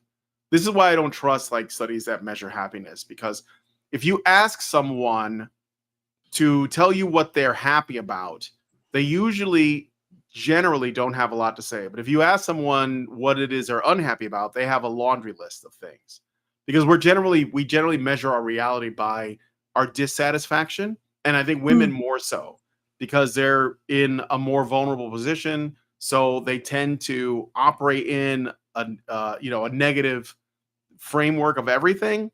So, but like, first of all, that's the internet. It does that. But the other thing is, yeah, I agree. There's a lot of people growing up in broken homes, and the families are not really like together, and there's a lot of kids that are messed up and abandoned and murdered and all that. But like, why is that? Like, has that also always been true throughout history? Somehow I don't think so. Yeah. I think that there was something that changed the dynamics of relationships and family that I don't know if you're ready to go there yet. Figure out for yourself. What's funny is that we're basically like, we're in a world where we're swimming in the problems that feminism made, and there are feminists today complaining about them as though that's just always been the way things are, and they won't acknowledge that it came from their own ideas. This is literally the trans thing. So you guys know, in the UK, the Supreme Court passed a ruling that was like, men are men and women are women now, and and like the trans debate is over, and the TERFs won, right? And the thing is that I'm sitting there looking, and I'm like, do you guys realize that it was you that created this problem? and now you're fighting the problem you created. And some people, like Julie Bindel, are blaming it on men. But so like, this is the same thing. Most of this stuff, like with motherhood and singlehood and natalism and all that, it's all stuff made by feminism. And now feminists are talking around it like it's not made by them. And it's like, so when they point out, oh, look at all the damaged children, look at all of the single mother homes, look at all these problems. They just came from nowhere. Must be patriarchy. It's literally feminist like legislation that did that. But anyway. Yeah. I'm sorry, Alice. I know you want to move on because we got a lot of to cover. Yes. No, it's okay. I mean, it'll take as long as it takes. Yeah. All right. Underneath their skin. There are a lot of people who get pressured into having kids, particularly women. I always think it's so odd when I hear right-wing people saying like feminism has broken women's brains. Feminism convinced them not to have kids. This generation grew up being told not to have kids. Like, it's actually not Bryrony, the Queer Kiwi, who later on makes a statement on who's being pressured to have kids. She doesn't actually come to any conclusion because it's against her ideology. But there's this brief moment where she recognizes there's a hell of a lot of pressure on men to have kids and not to consider whether or not they want to. But we'll talk about it when we get there. So yeah, let's continue with this. And I can hear everything that's happening. I'm just doing something with a light over there. All right. Okay. You don't know any women if you truly think that's what's happened. That's not what's happened at all. I still felt very pressured, thankfully not by my parents, but by vastly everybody else in my life to have kids. It is pushed and pushed and pushed on women, as I said. And when you choose not to, you get attacked to this day. So to act like the pendulum swung so far over that women are no longer pressured to have kids is ridiculous. So people in your life were suggesting that maybe, or maybe they didn't pressure you. Maybe they just asked, like, so when are you going to have kids? I know that happens. Usually it's from women asking, but like, if you think about it, again, if you look at, like the culture at large, like movies, television, fiction, our entertainment, our popular culture, our music, it's the opposite of that. It's all about like women's empowerment, girl bossing, career focus. So what if the people in your life are they're aware of that and they're trying to like counter, like, be the counterweight or at least provide the alternate view? Or maybe you've been vocal about not wanting kids and they're like kind of worried that you're going to end up like unhappy and you only got so much time. And so because they care about you, they're like, maybe you should have kids. I don't know. Or I don't know. You're just saying that this is like all you deal with. Someone in the vertical chat says it's Lanelle Aubrey. I think it's fantastic. You find it personally fulfilling. I think it's horrific that just because you do, you think all women do and should. Not all women make good parents. People, why do you force that person to have children? Nobody's forcing anyone to have anything. But Lanelle Aubrey, one day you're going to be in bed and you are going to know that is the last night of your life, or it's likely that you will be aware that it's one of the last nights of your life. What do you think about your life in that moment? What do you think about what you've done with your life? Right? Think about that, Lanelle Aubrey. You're lying in bed. Your hands are paper thin. You can see all of the veins through them. You know that breathing is becoming very difficult. The weight in your chest is pressing down, and you realize that your life is slipping away. What do you think about in those moments, Aubrey? All right. Yep. With that, let's do a little bit more on Hannah Cox. 1334. I think that's the end of that clip. So 1345. I mean, obviously, it's not for everybody, and we're not prescribing anything. No, obviously not. Neither me nor Brian have kids. Yeah, I mean, I wish I could, but I can't. But I mean, it is what it is. And I'll talk about Chappell never actually even said that this was about moms. Moms made it about themselves. She actually said that she didn't know any people who had kids, meaning men and women. But that's where the conversation has gone. Anyways, I think there. Yeah, probably because men's input doesn't matter when this is all about women anyway. So nobody wants to hear from men anyhow. And she also, because Chappell, whatever her name is, Roan or whatever, the woman who said the thing, she's like a queer person, activist type. So she probably refers to, human beings not without gendering them. So she's just like they, thems, right? So that could be true too. I mean, anyway. Is there anything else you wanted to say to because you made that a time code or no? Said, let me just Chappell, moms made it about themselves. That was 1345. Yeah, so 1547, unless you wanted to say something else. Yeah. How okay, so again she's talking about how it wasn't a generalized statement. She was just talking about her friends. But elsewhere when someone called Chappell out for talking about her friends, she said it was a generalized statement. It's just more of this inconsistency. It's logical inconsistency. Yeah. So let's keep going. All right. So 1545 or 47? How people behave and with ensuring that their organizations can continue, which takes a lot of money. So religious people get pressured. This is just religious shade that she's throwing. It's typical. Yeah. She says she's a religious person. Yeah, that's usually, well, let's see. Kids, they tend to fall in line. They tend to be more conservative. Hence, you get more right-wing people having kids than left-wing people. That isn't because the left is like preaching an anti-baby message. It's really not. In fact, I tend to find the left's takes on most of these kinds of issues to be more grounded in the principles of individualism and limited government than the rights are these days. And lastly, of course, how so? Yeah. How so? What? That's crazy. Like, okay, whatever. I get it. I know what Hannah Cox is doing. She's basically like, again, floating above everybody else, but also she's a feminist at the end of the day. So it like libertarianism is just like a word that she added on to separate herself from the crowd. Pretty sure leftists are very, very pro-government. Like that's the one thing that defines them. It's the one thing, their status. That's the defining characteristic of a leftist, whether they're well-intentioned or not. They are statist. Like women are statist. They tend to be statist because they want that, like I said before, that security, that safety, that provision that they would normally get from men from the state, because they have bought into the idea that the state is a guaranteed supporter and provider and protector, whereas men are not. They're a big giant question mark that's scary. And you have feminism to thank for women's fear of men, right? Because the purpose of it is to get them dependent on the state.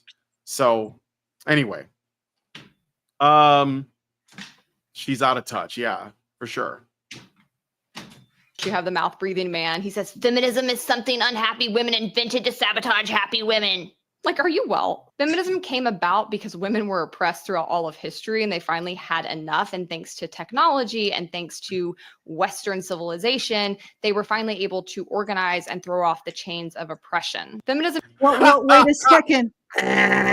So the only reason why you have anything is because men gave it to you. Well, that's the only reason. She just admitted that. Thanks to technology, which was in most cases invented by men, and that's even the minimal thing. It was built by men. Like they did all the sacrifices. For example, we wouldn't have a railway without men dying. We wouldn't have a tunnel under the Thames without men dying. We wouldn't have a Hoover Dam without men dying. We wouldn't have skyscrapers without men dying. So everything that made women capable of moving out into the world had the price tag in terms of men's lives. And she's saying that was oppression beforehand. Well, if men were the ones instrumental to ending women's oppression, maybe they didn't intend to oppress women in the past. Maybe that was just a function of biology and the limitations of material culture. Hannah Cox, maybe there's nobody to blame. God forbid. All right. Yeah, let's keep going. That's an amazing claim to make. Yes, women have been oppressed throughout history, and they threw off the shackles of oppression thanks to, and names a bunch of stuff that men made. And then goes on to name all the things. Basically, men. Like, what would you do without men? Seriously, you'd be screwed. Mm-hmm. Okay, but anyway, next, let's go a minute in 1746. Okay. To other people. For an example, when I was single, I could look around at happy couples, key being happy, and see that life would be better with a husband. Things that are objectively good that make people happy tend to be sought after. And the fact that more and more people are choosing not to go after having kids should tell you something about the role of parenthood. And I think that there are plenty of really important conversations we could have about what could change or what could transpire to make that role more attractive. You know what's not talked about is that men aren't complaining. Like, I mean, there's some are complaining on social media, but they don't. The only thing men are complaining about is not having access to their kids. Yeah. And well, women they're like also raping them in a divorce. Yeah, but also, complaining. Yeah, that, and also not being able to have relationships in the first place, like incels. But there's no official platform for these complaints. Most of these complaints end up, like the people who are making these complaints end up on an FBI watch list. I don't know if you guys have noticed that kind of thing. Like the US government is like, yeah, no, you shouldn't. If you do this, if you make complaints about women, we're going to put you on a watch list. Whereas if women make complaints about men, they can actually do it institutionally. Like they can get a job in an institution that's basically the complaints about men department, right? They can create an entire influencer profession on complaining about men, about the emotional labor that they do with the men in their life, which amounts to having to tell them what to do, having to tell those men what to do. You don't see this with men. They're not complaining to this level. And what I wanted to point out is all of these decisions that these women are making are underwritten by men, including what she was talking about with the oppression, because of technology and the Western social system is doing a lot of heavy lifting there, Hannah. Who put those things into place? For the most part. I mean, women also raised men to have the values that were expressed in the Western social system. So yes, if we want to recognize that women weren't oppressed and society is actually a function in many cases of what they value as women and those values that they instill into their sons and daughters. Yeah, if we want to acknowledge that, that means we have to acknowledge women weren't oppressed in the past. But if we want to say women were oppressed in the past, we're saying that women didn't have a proportionate influence over social systems, which means that men, with their disproportionate influence over the Western social system, created the means by which women could be freed and decided to free them. So either women were oppressed in the past and men chose to give them the means to overcome that so-called oppression. So men did it for them. Men saved them from it. Or women weren't oppressed in the past, and everything that we see in history, and we've seen through in 19th century, 20th, whatever, everything through history is actually not just men, but men and women working together with roughly equivalent influence over the result.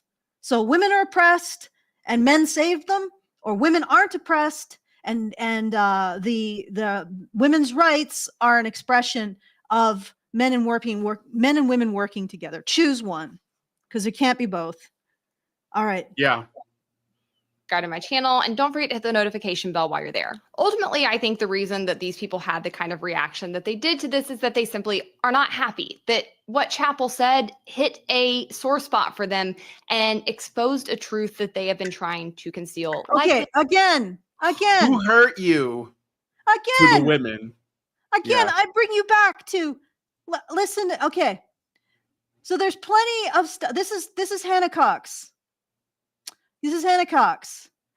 But nevertheless, it seems as though the targets for this outrage clickbait were hit, and boy, did they respond. So moms were targeted, and they responded to being targeted, and they explained what they get out of their lives. And they explained that the people who are targeting them for abuse are probably selfish and don't understand the idea of sacrifice in order to feel like you're building a future, something that'll exist beyond your death, which will come for you, Hannah Cox. No matter how much lip filler and Botox you inject into your face. Yeah. All right. So here's before I play this next clip, this post here again contradicts her statement or claim that, you know, women are constantly bombarded to have babies and not the opposite. But then it says here, there are too many I regret my kids articles, forums, posts, TikToks, YouTube vids, etc. for anyone to get defensive about this. Of course, plenty of parents are genuinely unhappy with their decisions. So like, what's being pushed out here? You know, are you guys aware how much of this could be like straight up propaganda coming out of China? I know that China makes videos. Like there was a lot of like anti-marriage videos where a woman puts a ring on and she starts to, and then like she has this flash of images of her like cooking and cleaning and slaving away while pregnant, and then like gives the ring back. I don't know if you guys saw that video. It's from a couple of years ago. It turned out that came out of like China. Like, and women, they eat that stuff up. It's like they want people to tell them this. Like they want an excuse to be selfish. And for whatever reason, like the internet tells them that. So, and again, people are more likely to complain than anything else. I don't know. It's just crazy because Hannah Cox is claiming the opposite is true. Unhappy with their decision. And this is one reason that I've always been very outspoken about not wanting kids, because I feel like I have a very strong mind. I've always had a good support system, and I felt brave enough to go out on a limb and speak out in hopes that it would help. She's got a strong mind, Allison. She's a strong. Okay, so I think this strong is woman. She's a strong woman. Yes, I know. Very strong.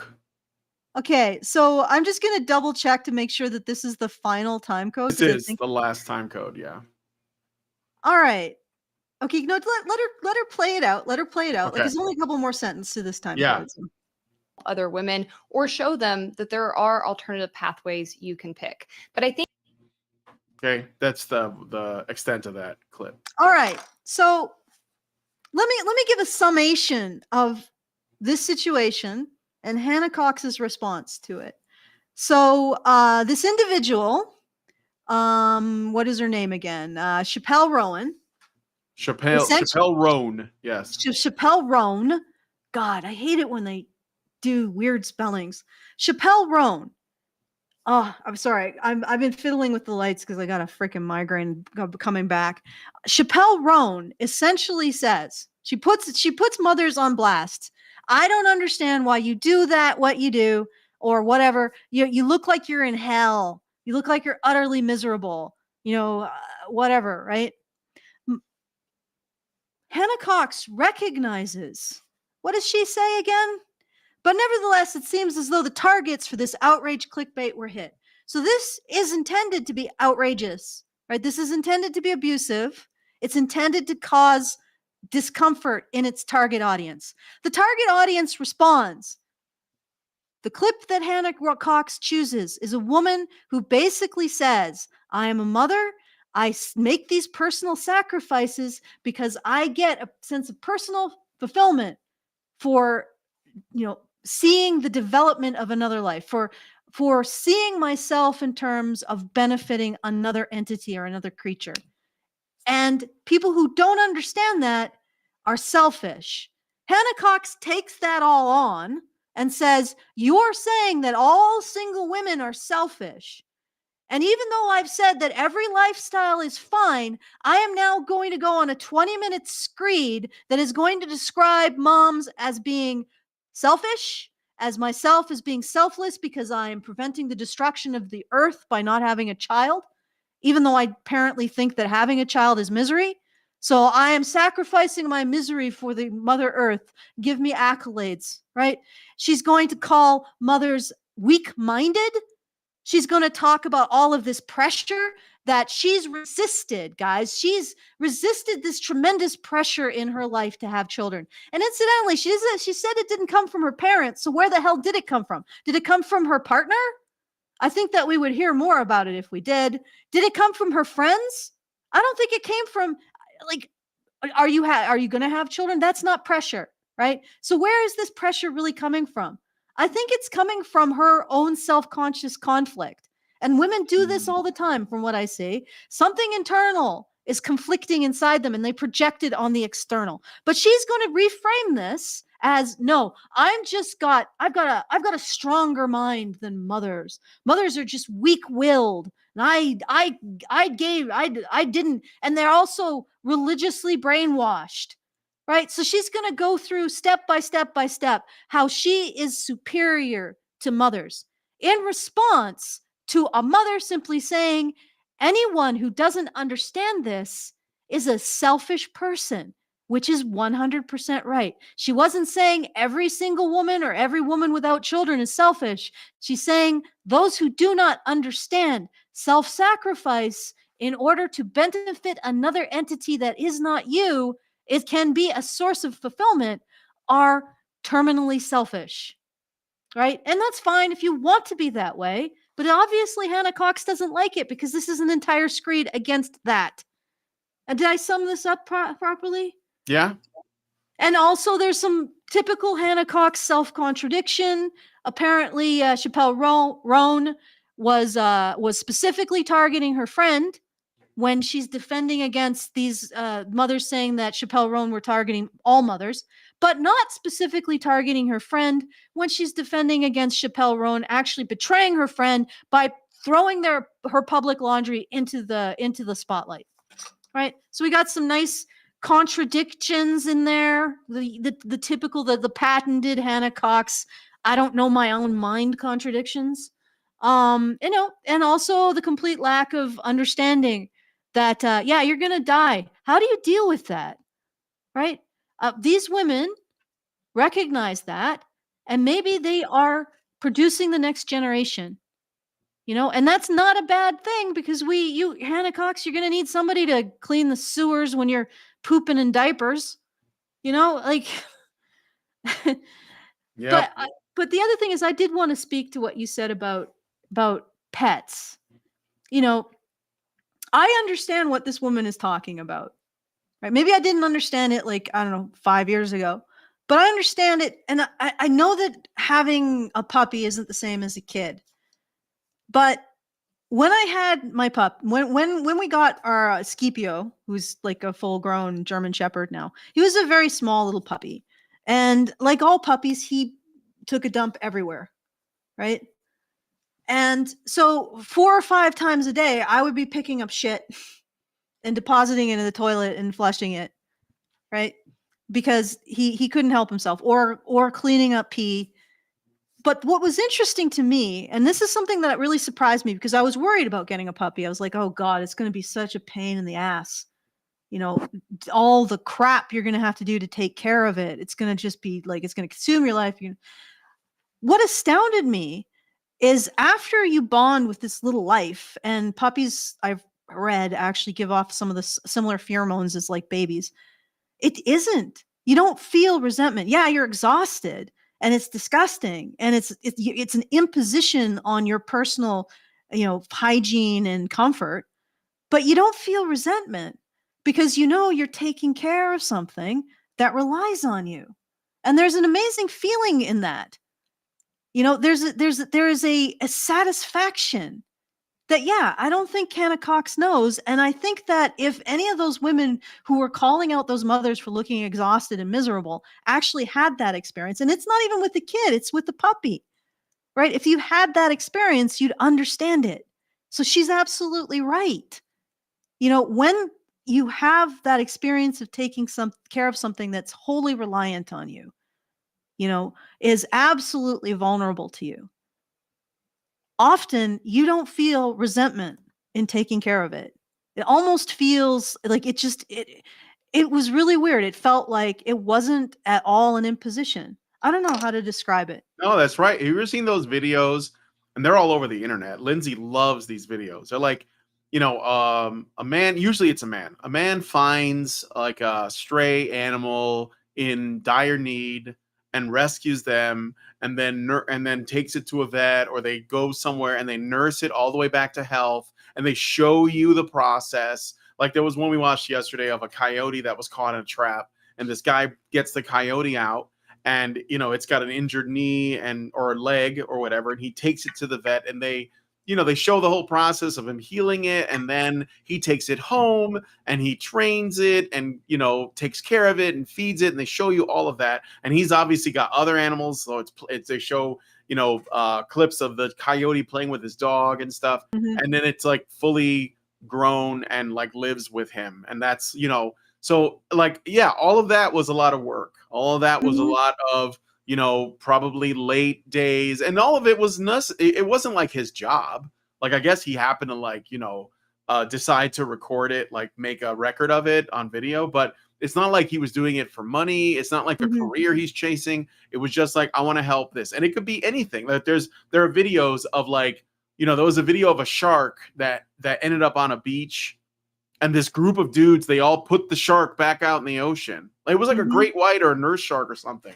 And they basically all worked together to put it back out there. Now, you know, you could say that those are just men W's, but they are doing something they don't have to do because they think it's the right thing, and there's a sense of fulfillment in doing it. And I think raising a child is the highest of those things. Right? Yes. So, you know, yeah, it's like raising a working line German Shepherd was an incredibly intensive experience, and you have to challenge a lot of the indulgences you have. I know it sounds really weird, and I'm not comparing it to having a kid, but you know, you have to learn to be emotionally stable. You know, you have to learn to you have to learn to make space for their needs and do it every day. You know, and one of the things is that, you know, sort of tragic is that, you know, I'm going to have to say goodbye to him, and that really bugs me, you know, oh, I know. and that's JoJo's he's already 9 years old, and yeah, yeah. it's inevitable. I mean, you outlive Yeah, your it's pets inevitable. by a lot, so Yeah, and the thing is, the one thing I really envy mothers and fathers is that for the most part they don't have to say goodbye to their kids. You know, they get to go through this process and know what they're creating goes on and lives on beyond them. You know, and I don't think that these women have ever even thought in those terms. Have ever even considered the world in those terms. What we're looking at is a generation of women who have never come to terms with the fact that they're going to die. Nor do they even think, like, they are so up their own asses about rejecting. And often I find that being a lesbian is less about loving women and more about rejecting men. They're so up their ass about rejecting men and rejecting family and rejecting blah, blah, blah, that they don't even think about how hard it is to say goodbye to something. All right, let's move on to Manifestelle. Okay, so Ugh. same video, different take. So, well, not really, but different person, I guess. My notions. Okay, it's this one. All of my friends who have kids are in hell. I don't know anyone. I actually don't know anyone who's like happy and has children at this age. I have like a 1-year-old, like 3-year-old, 4 and under, 5 and under. I literally have not met anyone who's happy, anyone who has like light in their eyes, anyone who has slept. Oh, so we're watching this. Okay, let's see Manifestelle's response. Oh, good Lord. All right. So, Manifestelle, let me go to 702. This was the Chappell Roan clip where she basically, this is the one everybody's reacting to. And I noticed that it was going out on like shorts, and that's how I came across it. But I didn't think it was going to create this much of a stink. I knew what it was. I knew it was like antinatalist propaganda because, again, consider who is the audience for CallHerDaddy. Why did they take a 20-second clip from a 1 hour plus podcast and then make that into a short and then put that out on the internet, boosted by YouTube's algorithm? Like, why would you do that? It's a thing to think about. With Chappell as a pregnant woman. Raise your hand if you. Oh, and I'm sorry if so Manifestelle records at a much lower volume than everybody else, so she's going to be hard to hear compared to the others. Do you want to just turn it up a bit? I can't. It's maxed out here. I mean, okay. I could turn it up on the website, like in OBS, but I don't know if it's going to be that much. Here we go. You agree with Chappell Roan and you're tired of mothers telling childless women what to think and to just not think about it and have a kid because it's the best decision they'll ever make. They are the reason why women are not getting the help and support that they need. Obviously, men are to blame. Yeah. You didn't hear this clip? Obviously, men are to blame. So no, women are I not. I did.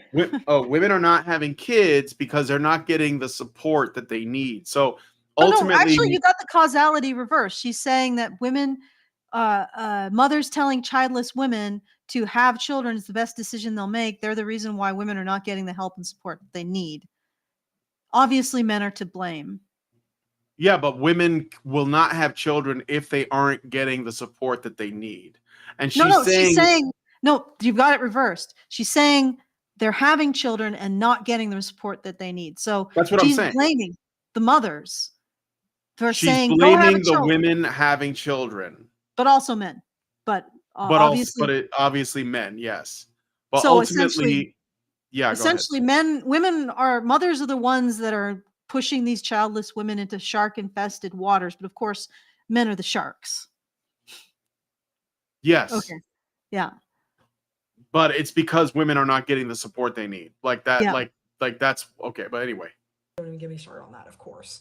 But it is also women that, once again, are telling these childless women, especially ones that are on the fence about it, it's totally fine.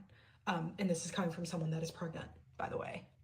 Super damaging. And let's not. It's 2025.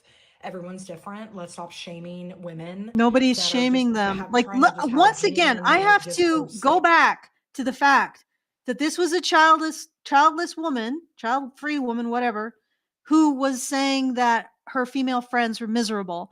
And then the moms clapped back with, you don't understand. Yeah, maybe we're tired. Maybe we are sacrificing our comfort, but we're doing so because we get something from it. Right? You don't understand. Like I said about taking care of my puppy. It wasn't, I was tired. It was uncomfortable. It's not fun, but it wasn't actually that bad. And what I got out of it was to see a little creature grow and become, a very good dog. Well, anything that you care about, you have to do stuff for. Like, I was just thinking, like, do you have plants in your home? Do you have to water them and give them sunlight and prune them? Do you have a garden? Do you do you paint the walls in your apartment? Well, obviously not. These women's apartments are all just white. They probably just left whatever the super cheap paint that the building puts up, and they just left it. Because if you wanted to make it a home, you'd actually have to do some work, decorate and paint and keep it up. Do you not wash your clothes? Do you not take out your trash? These are all things that we do even before we consider taking care of something that's alive, whether that's an aquarium or plant life or pets or children or a mate. I mean, obviously Manifestelle doesn't want to do any of those things, because that's been all of her content is that men are labor and men are risks. So this obviously could extend to children, especially little boys. Those are little miniature labor and risk generators. And by saying that men are labor, men are risk, she denies the necessity of putting any effort on her part into any relationship. So if a man comes into her life, not only should he benefit, his companionship is irrelevant. When a man comes into her life, he should essentially just, walk into her life, start breathing for her, start shitting for her, start eating for her, start moving for her, start thinking for her, start doing start stellium metabolizing for her. He should be he should be doing the ATP pathway for her. Everything, every aspect of her existence should be done for her by a man. He should function as her complete life support system. And if she has to do anything for herself in the presence of a man, anything, then that's his failure. Yep. Okay. All right, next time code 1033. One, fathers can be held more accountable for their role as fathers and husbands in the family. Because here's my hot take. The reason why the dating stage and even early marriage stage is so important is this notion that it doesn't get better. Okay, it cannot get better from that. Usually, although relationships do get better over time, because then you get to know each other better and blah blah blah. But in a sense, if your partner isn't stepping up now, they are not going to step up more later. Sometimes when I listen to her yap, I get the impression of like a blind person who has never left their house trying to describe an African safari. Never watched any and can't watch TV. It's like you're just describing something that you have no knowledge of. Incel. Yeah, for sure. Like you're talking what do you mean fathers can be held more accountable for their roles as fathers? Like women are not even letting fathers be fathers. Well, yeah, but like also men do 4 hours more according to the Pew Research in a week. Sure. Like men are pulling more than their weight already. How much more do you want from them? Like the problem is that in restructuring society so that women could work, it ended up increasing men and women's workload. Well, men's workload by like 10 hours and women's workload by 8 or something. Yeah, and they're taking home less money. And you're taking home less money. And you asked for this. You asked for this complete restructuring so that, which is really funny because in the 19th century, women went from a 75% workforce participation to 10%, and they were lauding it in their diaries. Like women wanted that. And then we reversed that, and now you're all complaining about it because you added 8 hours a week onto your workload. But that wasn't because of men. They added 10 in order to pay for this. Mm-hmm. Right? And it ended up that they do even more work than you. They always did more work than you. In the 50s, men did more work than women. In the 90s, men did more work than women. Now men do more work than women. But because you wanted work outside the home, you ended up having to work 8 hours more than your grandmothers did. And now you're complaining about it. Well, sorry, but you asked for it. And now you're saying, well, men should pick up even more slack. Why do we have to do 8 hours more because of wanting to go work outside the home? Because you did. And men can't take any more. Men can't absorb any more of your requests and demands. And the most absurd now is now men are responsible for your emotional labor, telling men what to do. Like, stop. Yep. Okay. All right, next clip. There's only a couple in this one, I think. So it's like 2 more. But here we go.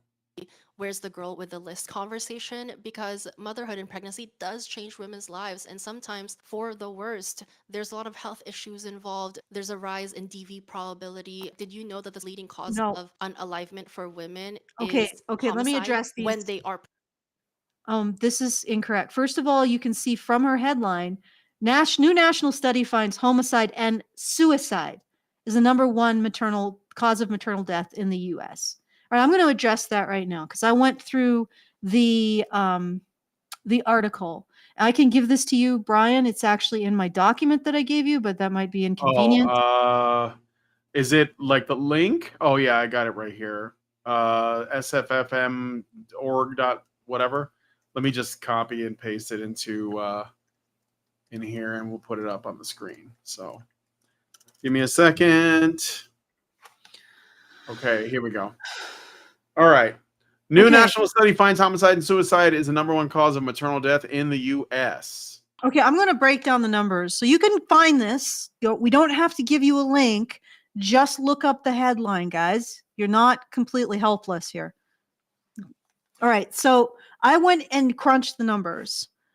They found, let me see here. I got to get it myself. Got to get it up myself so I can read it. They found that 2,293 women died of homicide over an 18-year period when they were pregnant. And that includes, that's a year. So it starts from conception. It goes to about 42 days after birth. And so 2,293 women died in an 18-year period. 61% of those were due to homicide, and 39% were the result of death by suicide. Okay, so that's just laying out what they found. The way that they're presenting this information is very dishonest because they are drawing a distinction between violent deaths by homicide and suicide with medical and probably accidental deaths that are nonviolent, that there's no intent to harm in any of that.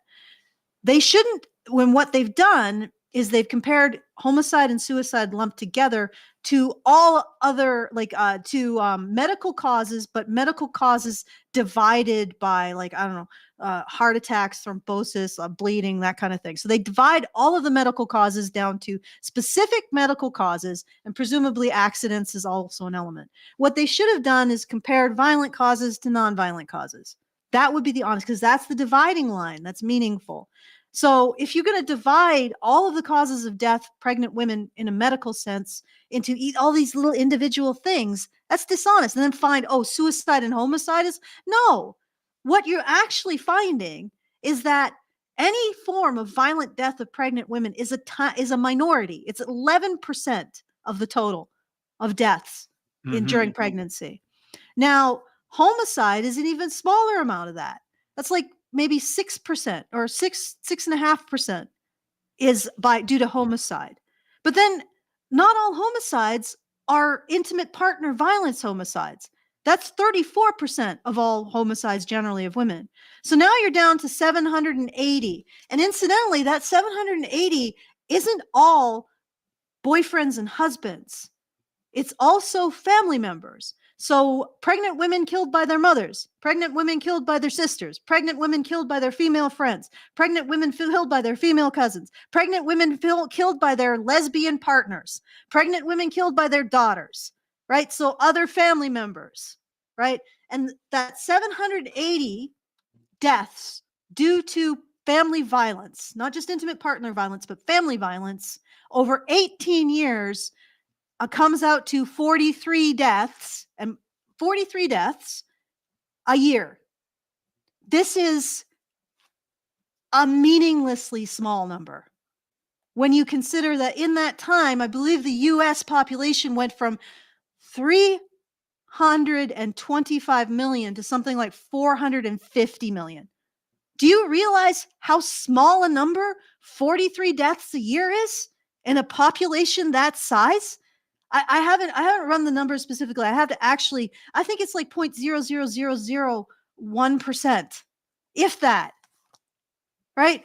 It's such a minuscule issue. And to give you a bit of perspective on how minuscule this issue is, that Manifestelle is presenting as like, oh, pregnant women, they could be murdered by their husbands.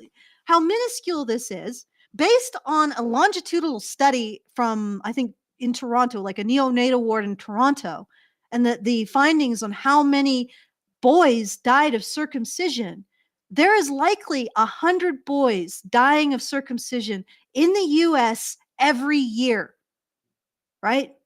Because it's an estimate based on the findings from a neonatal ward in Toronto.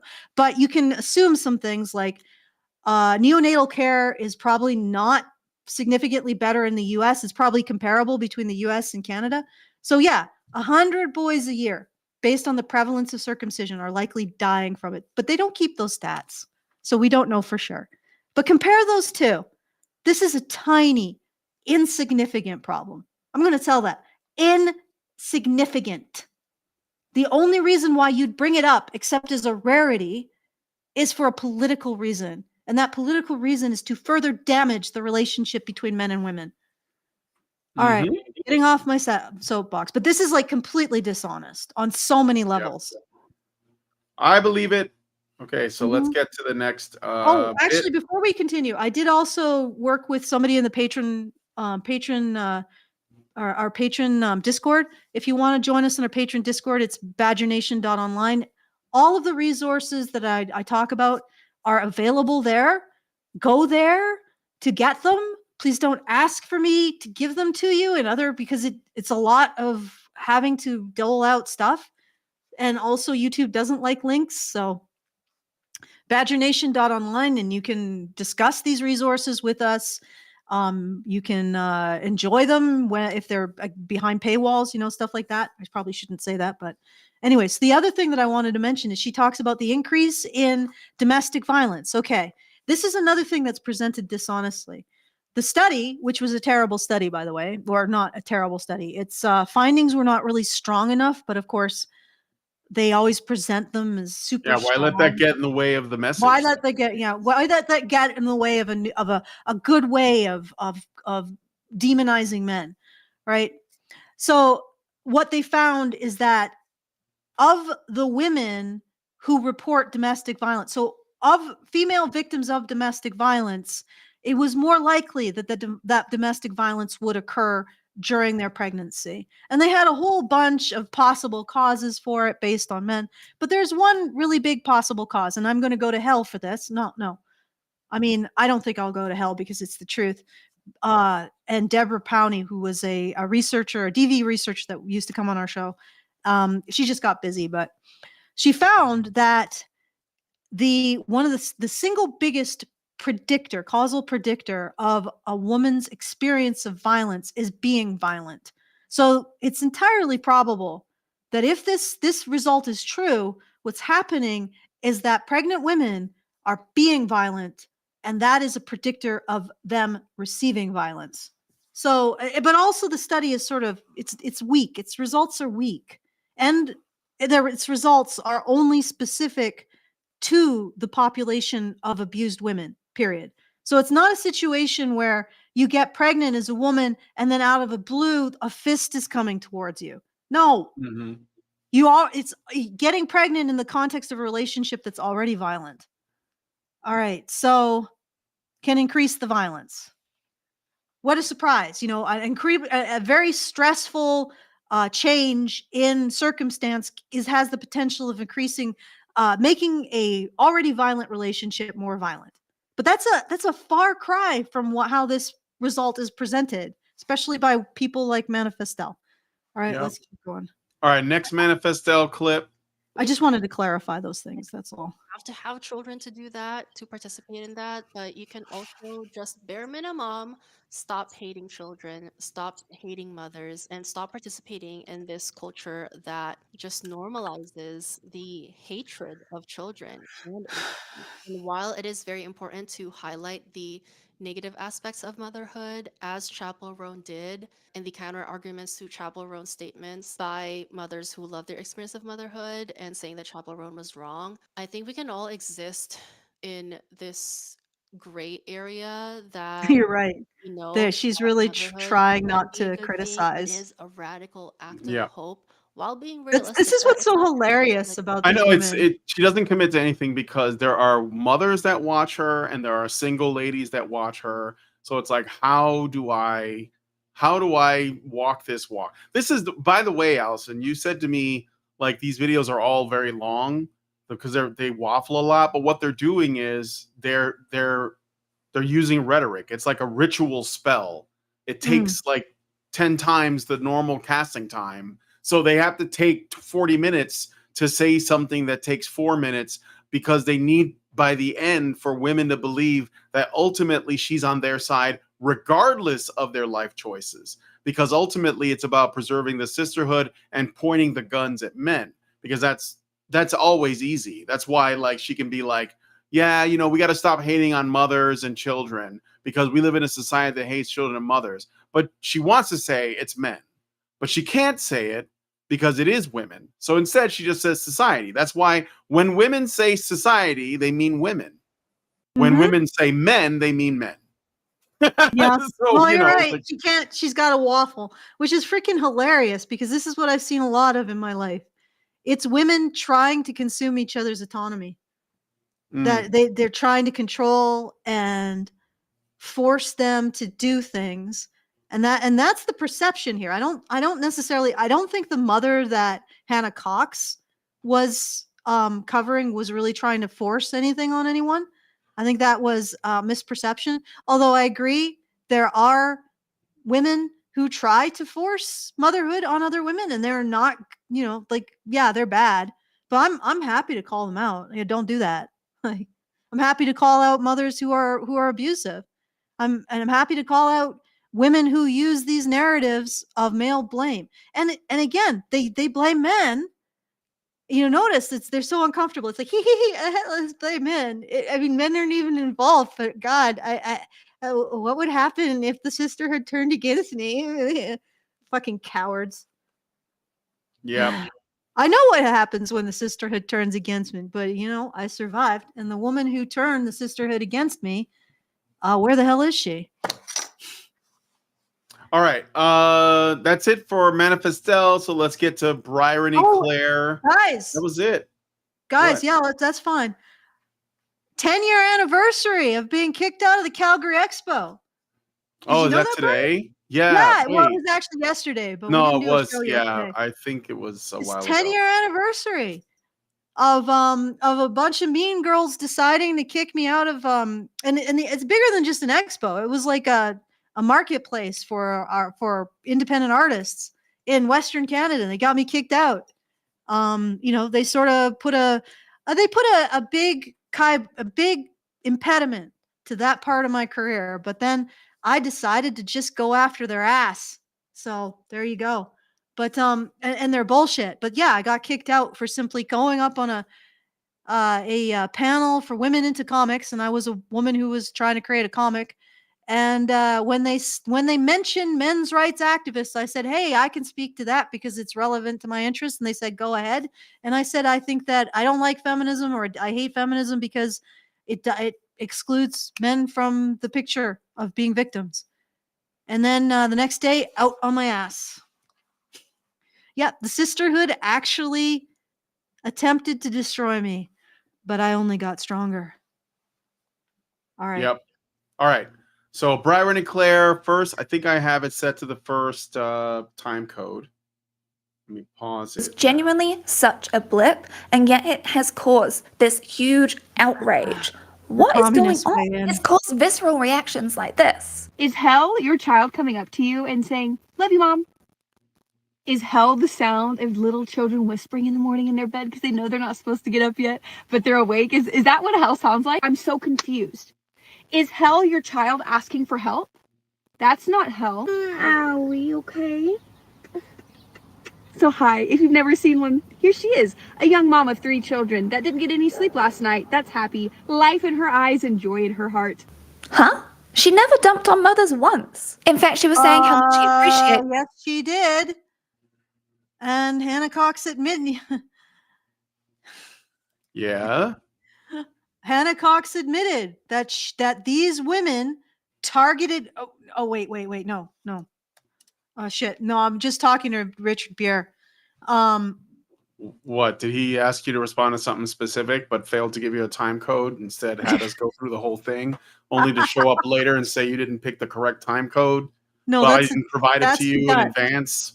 Oh, okay. That's the Dutch. No, that's I'm just guessing. Okay. Richard is usually very copacetic about these things. It's just that he finds the most cancerous of, like, I don't know, he goes under the human collective unconscious. He goes to like the basement of the human mind, the collective human mind, and he goes to like the fridge that has been used by a frat for the last 50 years. And he moves the fridge and he scrapes the brown gunk that he finds under that fridge. And then he hands it over to us and says, "Hey, you can respond to this." And so we do. But not always, like not everything that he does, that he offers. But anyway.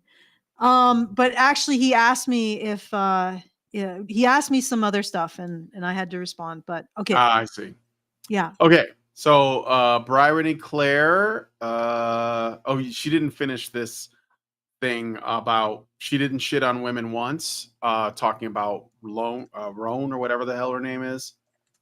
Fucking what's the name of this bitch that they're responding to? I don't even remember. Chappell Roan. Yeah. She basically said, again, we're looking at a viral snippet made into a YouTube short that's about 20 seconds long, taken from a 1 hour plus podcast on CallHerDaddy, which is the most popular podcast in the world for women. And it is aimed at women, and it stars and features women. and it is about women's interests because it's popular with women. And so she had a woman on, and that woman said that women with children are miserable. At least the women that she knows are miserable, and it's the worst thing ever. And then also went on to, like, you know, concern troll about being able to marry a lesbian or whatever. But there's a reason why that content is circulating. And some women who are mothers they disagreed with the sentiment, and they wanted to express their disagreement. And people like Bryrony Claire, Hannah Cox, and Manifestelle and Rainbow Shite all had opinions on the women's opinions, which is, you're not allowed to have an opinion because you have the wrong opinion. Also, let's preserve the sisterhood somehow. So, yeah. Well, yeah, because also, I think that there may be a deeper existential crisis here that I'll go over, because the sisterhood is about extorting stuff from men because of women's like negative emotions. So, like, to take Manifestelle as an example, women should not have to provide anything for themselves. They should not have to breathe for themselves, shit for themselves, eat for themselves, or do anything for themselves. And they should always exist in a perfect state of emotional happiness. So there's this idea of the perfect ideal, I don't know, woman who just, her entire life is just, and that men should serve women to get to that end where the woman lives in the state of pure, you know, that kind of thing. And, but then they have these women who are taking joy from self-sacrifice, which is directly in contradiction with their framing of women needing to have no actual no effort in their life, no sacrifice, no attempt at developing merit in relation. Because if you want to be a mother, a good mother, then you have to become what your kid needs to grow into a healthy, happy adult, right? So you have an external metric, the development of your child. And they deny that. Women should not have external metrics because they are the metric. See what I'm saying? Mm-hmm. Yeah, right. sure. And so not only are the mothers are presenting, it's not just that they're saying motherhood is fulfilling. They're saying living, sacrificing, seeing yourself in terms of sacrificing for an external standard for another being is satisfying. It is an emotional resource that these women will never have access to. And it also directly conflicts with these women's framing that women, any kind of negative experience is oppression of women, and men must destroy it. So if women take a positive sense of self, they take some kind of internal emotional resource from striving, from living up to an external standard, from losing sleep, from having to change diapers, or anything else that's difficult or unhygienic or disgusting or anything. If they take a sense of self from living up to an external standard, that is in direct contradiction with their framing that any sacrifice by women is wrong and men have to prevent it. See what I'm saying? It's like a clash of identities. Yeah. Okay. I don't know if All right. Let's finish. I want to finish Bryrony Claire's chat or her sound clip here. Huh? She never dumped on mothers once. In fact, she was saying how much she appreciates her friends who are parents because they still show up for her, even though they have to go through so many more extra hurdles to be able to even go to one of her concerts. They have to do so much more work than child-free people do. Okay. Yes, she dunked on parents. She dunked on the idea of literally. And when I say that this is like a conflict of identities, these women are taking an identity from self-sacrifice to an external standard, which is in contradiction to all of these feminist and communist identities, which is my needs, my sacrifices are illegitimate. Somebody else should be sacrificing for me. So these women are like, I want to sacrifice for something else. The women, Cox, Manifestelle, Bryrony, and Rainbow Shite are all like, no, I have to be sacrificed for. That's my identity. I have to be the one who is provided for. And I don't acknowledge any external standard that I have to live up to. And when you say that motherhood is worth or is miserable, you are denying how these women see themselves, that their misery is in service of a greater thing, like something else that they're serving. So you are attacking them, right? Do you see what I'm saying, Brian? Yeah. And you are attacking how they fundamentally see themselves. They see their misery in service of something greater. And you see, well, women being miserable is oppression. It should end. And this is what I use to manipulate men. So shut up about how you find fulfillment in your misery. That's wrong. Your misery in service of something greater than yourself. That's wrong. And you attack their identities. You've attacked how they see their self-worth, these mothers' self-worth. So yes, this woman has attacked them. Okay. Yep. All right, next clip. Evie Magazine. Everything. If you're fortunate enough to not know about Evie Magazine, I did talk about them in my Raw Milk video. They're basically trying to be a right-wing version of Cosmo, and they are scarily growing in popularity. Anyone who thinks mother... Probably because they're not like 90% ads, and they actually are content. I mean, I don't read Evie Magazine. It's basically just like it's for women. But if you're gonna compare it to Cosmo, like women's magazines, like mainstream ones, are just ads. Like the whole thing is just ads. You're paying $7 for ads, and yeah, I guess I would rather just read at least something that has articles, even if I don't like the articles. So. But anyway, let me see. No. Is that the rest of? No, there's a little bit more here. So let's go. Heard is one long soul-sucking descent into despair, has either never spent meaningful time around actual mothers, or is so immersed in their own dopamine-addicted main character life that the idea of loving someone with your whole heart sounds like torture. Wow, that is quite a reaction. And on their Instagram, they shared this little slide deck too, where Media Research Center said this. Chappell Roan, a Gen Z pop star who dresses in drag, claims all my friends who have kids are in hell. I don't know anyone who is happy with kids. Fact check. Statistically, the happiest women in America are married and have children. Okay, let me go fact check this unsourced claim, because once again, Brandolini's law comes rocking around the corner like... What is this? Because it takes... Brandolini's law, basically the amount of energy and time needed to produce bullshit. Yeah, we're about to see an example.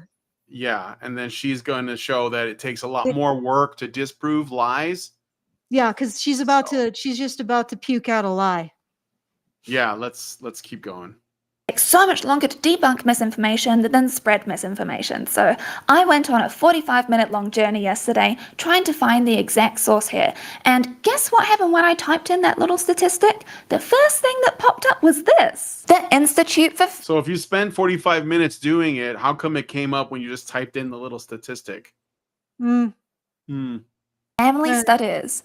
No red flags there, hey. Where they were referencing the 2022 GS... Oh, okay. So Family Studies did it, therefore it's debunked, I guess? Yeah. But it doesn't debunk the actual findings of the General Social Survey. So just keep going. She quotes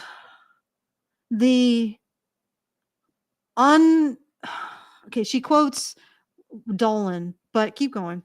I knew it was going to be Dolan, by the way. I knew it. I knew once I saw her flapping lips over this that it was going to be Dolan. Freaking, like, that man should honestly write a gigantic page and pay Google to correct the record on this. It was such a gigantic boner that he did. And it just keeps going. All right, let's keep. All right. SS General Social Survey.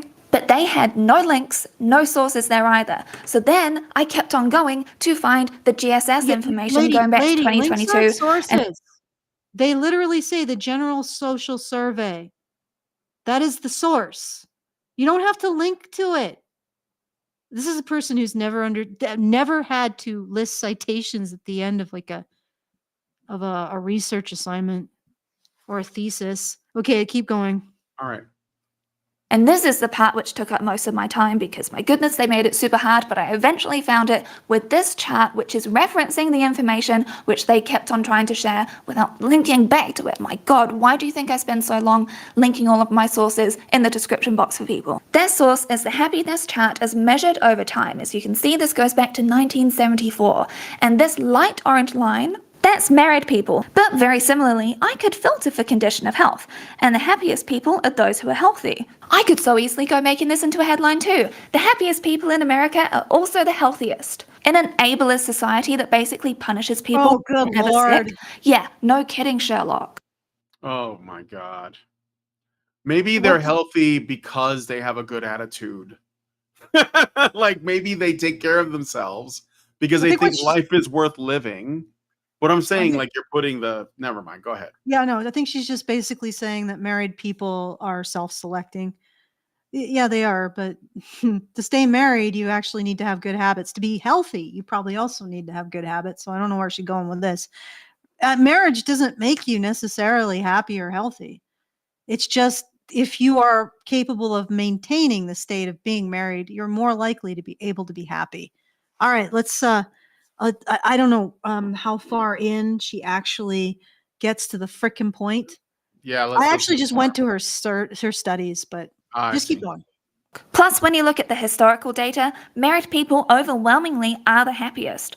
So this isn't news in any way. So just for funsies, I was playing around with the different filters and saw the citizenship status. Wow, people who aren't citizens are the happiest?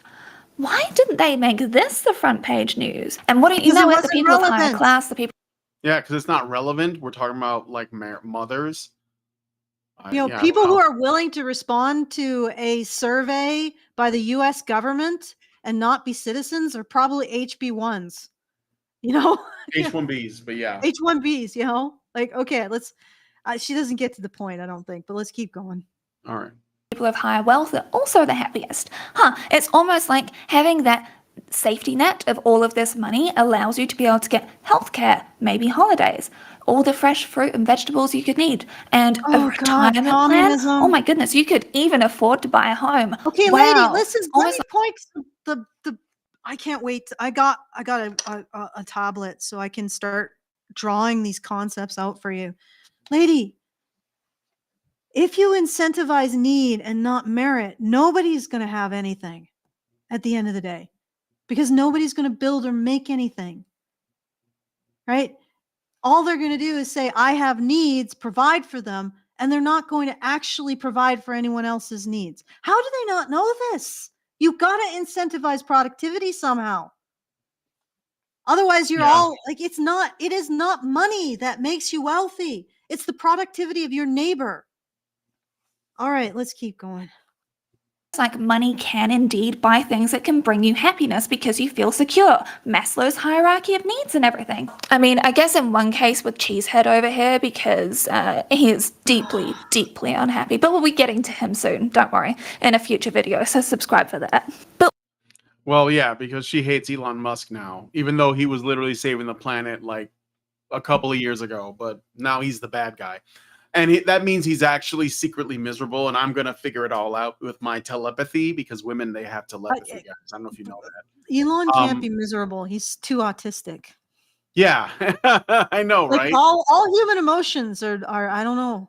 These women, they go on and on about ableism, but they really, really hate guys on the spectrum. Yeah, guys on the spectrum, they hate them. And I think it's because those guys on the spectrum don't appear to give a shit about women's opinions. So that's what pisses them off, is that it doesn't satisfy their narcissistic needs. But anyway, next time code for this person, trying to be nice, 1339. Ultimately, I wanted to actually get into her. I don't know when she actually talks specifically, but I'm pretty sure she talks about Dolan at some point, right? Yeah, I don't know. Let me see. I you know what? Go to the next time code. I will delve into the transcript. All right. Oh, Lord. Yeah, I have help us find my these are complete blackout goggles just in case the cancer gets so bad I can't even allow any light into my eyes. to an individual level. And this is the part which these right-wing outlets don't want to be talked about, because that means that facing the fact that, oh, we should actually be getting taxes from the rich people, because then we could have better social safety nets for people, which would make people overall happier. When it comes to the US in particular, there is a strong clinging to individualism, that it's the mother's failure if she is struggling at all, not the fact that like the government's let her down by reducing or removing or flat out just never even having those social support safety nets. Wait a second. What are you talking about? If women can't provide for their children, they get welfare. If men can't provide for their children, they go to jail. What the hell are you talking about? Yeah, but she's not American, so like that's just like this opinion is just discarded. Yeah, I know, opinion discarded. Well, then you have to discard my opinion too. No, I mean, yeah, maybe. But like we have obviously we have social safety nets. Too many. What, Canadian? It's one of the reasons why so many people are trying to come over here, but they're also trying to impose their beliefs about what should be, considered the government's role in people's lives. And it's a very European idea that, that we should have all this free shit. And of course, women, they don't know where money even comes from. Like they're just like, is it in the back? Like, I just want my health care. Like, I don't care how it happens, right? And they assume that if they don't get it, then there's something unfair that's going on. So they complain. Like, this is why, like women of this woman's generation, the Zoomers, I think she's a Zoomer. I might be a little bit too flattering. The women are more radically left than the men are.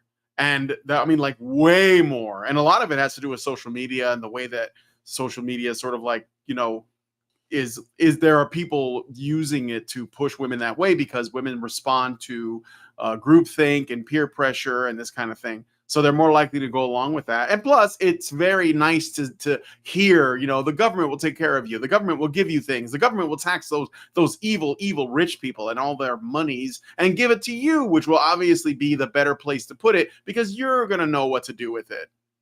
Meanwhile, like, several ding dongs later, you're 400 pounds and like diabetic, but at least you're taken care of, I guess. I guess the logic here, and I guess it segues also into how this is sort of bifurcated into the right being male and the left being female. Even though women used to vote majority conservative up until like the 2000s almost, I think. But anyway, so we got this bifurcation, and I just occurred to me that I think the communists believe that men should be motivated by others' needs in order to work. But men are, fathers are motivated by the needs of their wives and children. Like, but I guess they want men to be motivated by the needs of abstractions as opposed to people in their own families. Oh, I just thought I'd throw that out as a possible explanation of where they're coming from.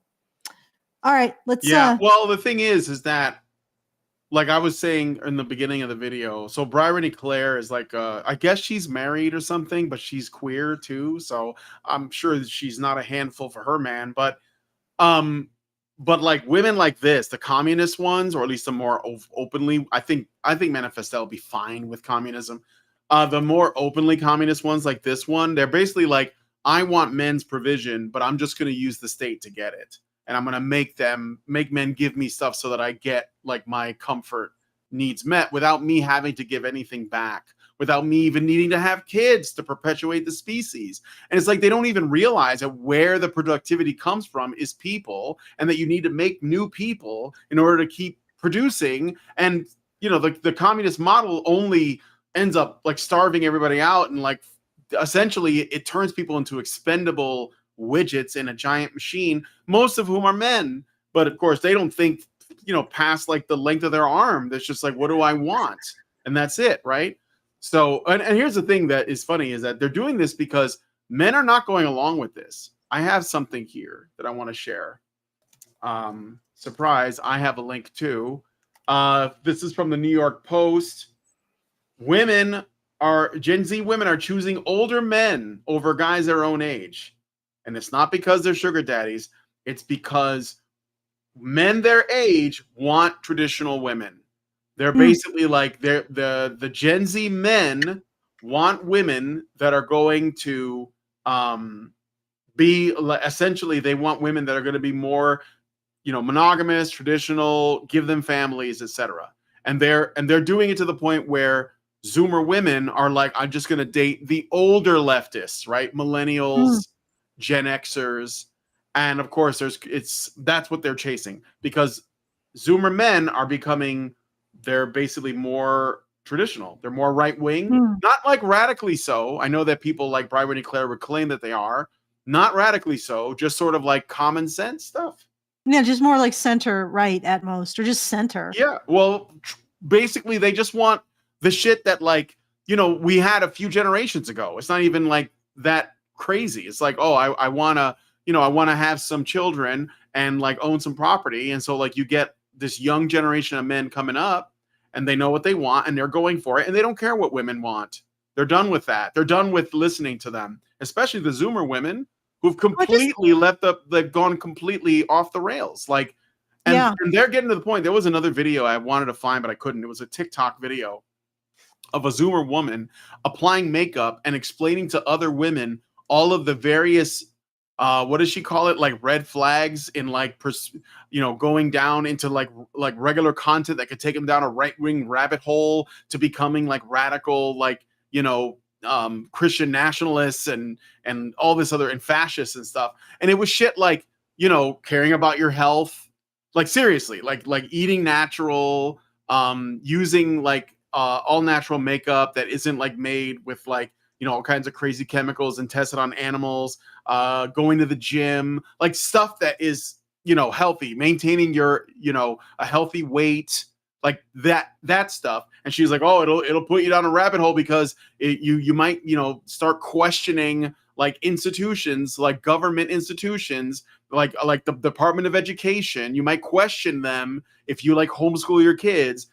So she's literally advocating that women stop doing stuff that they enjoy, even including things like crystals and shit, which, obviously is bullshit, but because they might become happy doing that and they might want to keep doing that. And that's a problem because women have to constantly be in the revolutionary headspace of like fighting against men and the system and patriarchy, etc. This is where women are at right now. This is where Zoomer women are at right now. Yeah. And again, it's like this bifurcation that you become, if you have any investment in recognizing productivity comes from meritocracy, and meritocracy needs to be incentivized or recognized somehow. So, and then you are on the right, according to them. You're on the extreme right.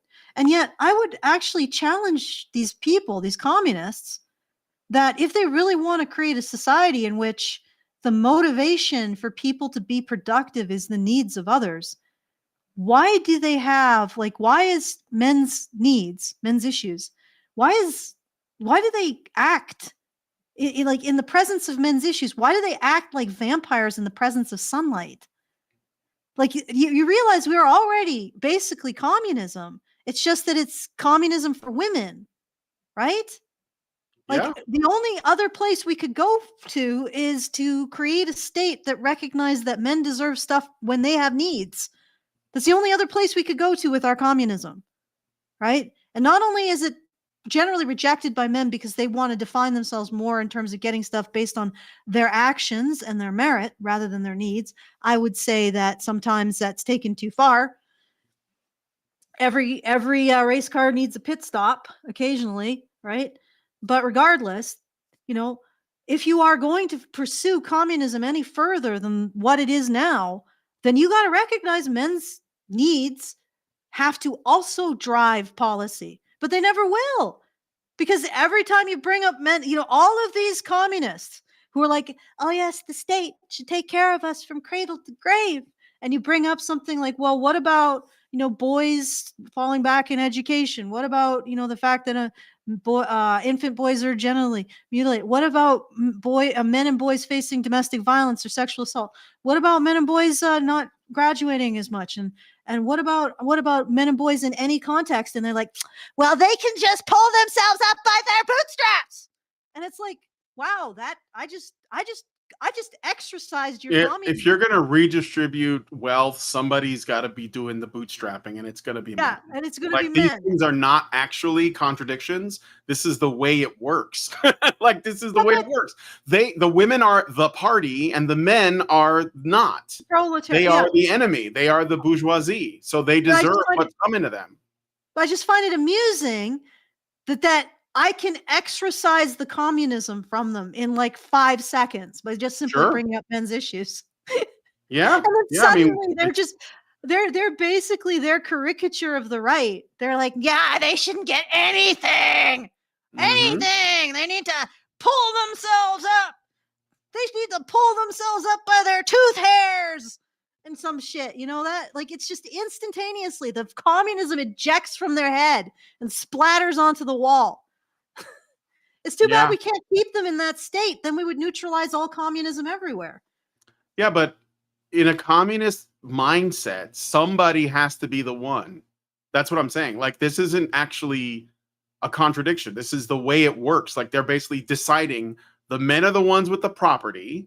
They're the ones we're going to essentially genocide so that the women can have the property. We're going to slowly kill them by making them work to provide for women. So yeah, that if you bring, it's just like Shoe on Head's video where she was like, I don't understand why like my lefty friends don't like men. And it's just clip after clip after clip of communists saying, fuck men, because they have the power. They are the enemy.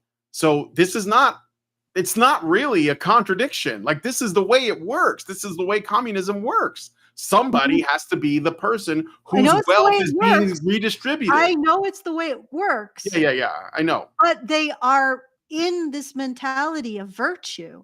Yes. Like that everybody's going to be taken care of, right? And then you say, well, men have needs, and suddenly the communism just ejects from their head like a fucking demon. Splatters on the wall behind them. Like, no. Well, men don't deserve communism. Men don't deserve, and I know it's because they want the men to underwrite everything. Even though, if you actually look at Stalinist, Soviet, that wasn't the way it worked, ladies and gents. Because what underwrote everything was violence. No, it's going to work this time, Allison. It's going to work this time. Yeah, well, it worked. The Soviet communism worked, not for very long. It just required a tremendous amount of state violence. It required a lot of shootings and gulag, Yeah. They were getting there. They were very close. Missed it by about, well, I mean, just 10 wasn't million. utopian. It just was there was they had to replace the meritocracy with the boot and the whip. And they did it to both men and women. That's my point. Yeah, I know. Yeah, okay, all right. Anyway, next soundbite. Space. They're really acting like this scene from Night Bitch. Happiness is a choice. A valid response to that. Happiness is a choice. I'll try. I think it's important. Okay, let me just unpack that. Go ahead. Well, and I was going to say, like, Bryrony Claire, she basically, her whole thing is she takes fiction created by feminists and then presents it as truth, and then says, look at this fictional thing. This is so real. I agree with it because it's made by people like her. So it's like, what's the point? Like, what are we even looking at? That'd be it's just ridiculous, but go ahead.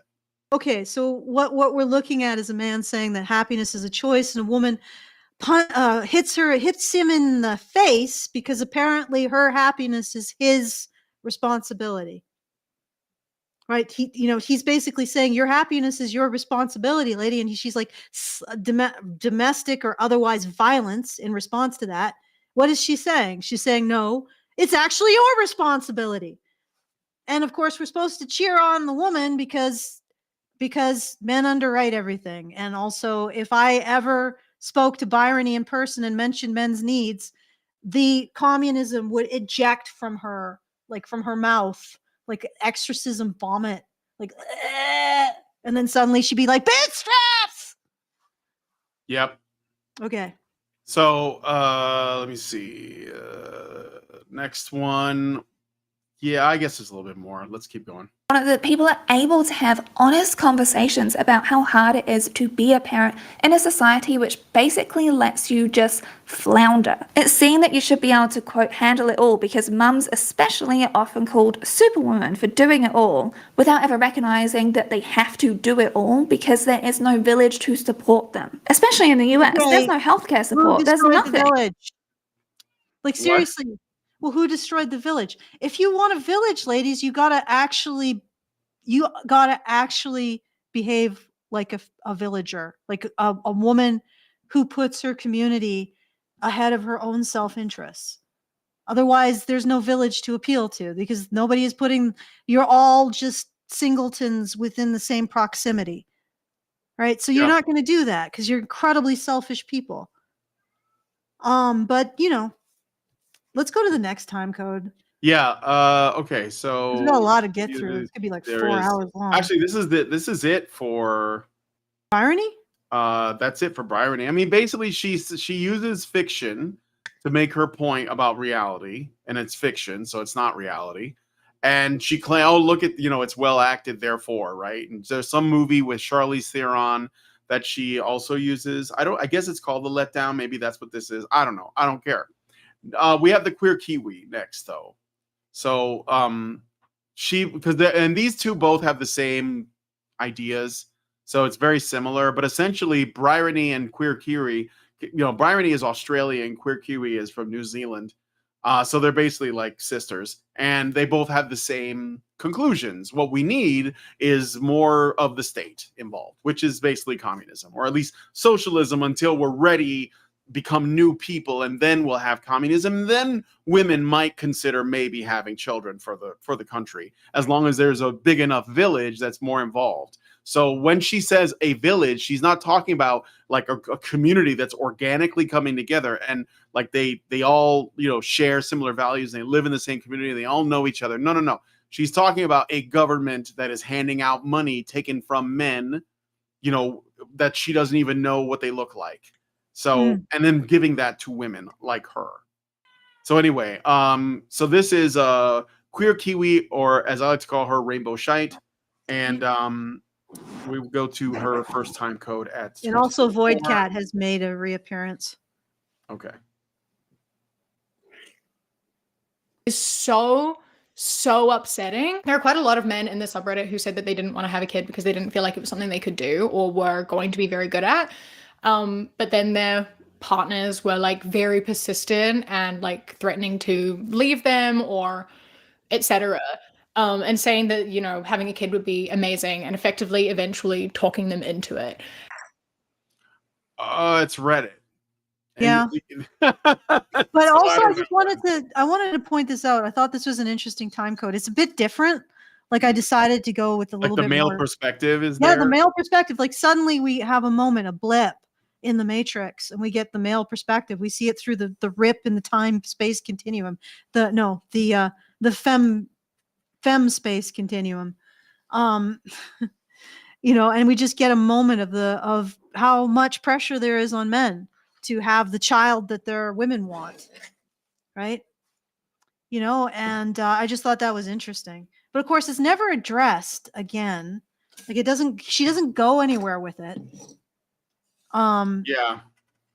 No, she just sort of like, I think she's using it to further like say, oh, look, even the men are unsure, right? But I mean, again, men on Reddit are not like the men in the New York Post article that are, the reason why they're freaking out about this, the New York Post article, by the way, is because they're saying that Gen Z women are forced to date older men because Gen Z men, they're into the Manosphere content. And so that makes them scary to women. They're obviously misogynistic or whatever. I think it's because those women have been propagandized to fear those men for wanting to essentially find a place where they can get a positive male identity that is not based solely on how they serve women and how they are essentially to be used as tools. And so they're like, well, maybe I want to build my own thing. Maybe I want to own my own business. Maybe I want to do something, productive. Like the red pill isn't really about,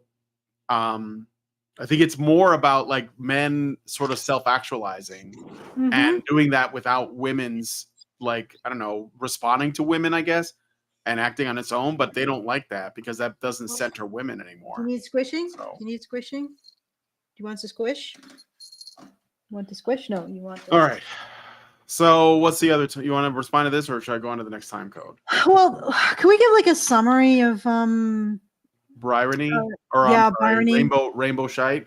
I'm okay, sort of, hold on. I get it if you're like really tired because this is. I am. I'm Lindsay's epic. Cooking, and like I said, we just did a fast, and I'm like super hungry. Yeah. Could you just look, a sec? Could you check your phone?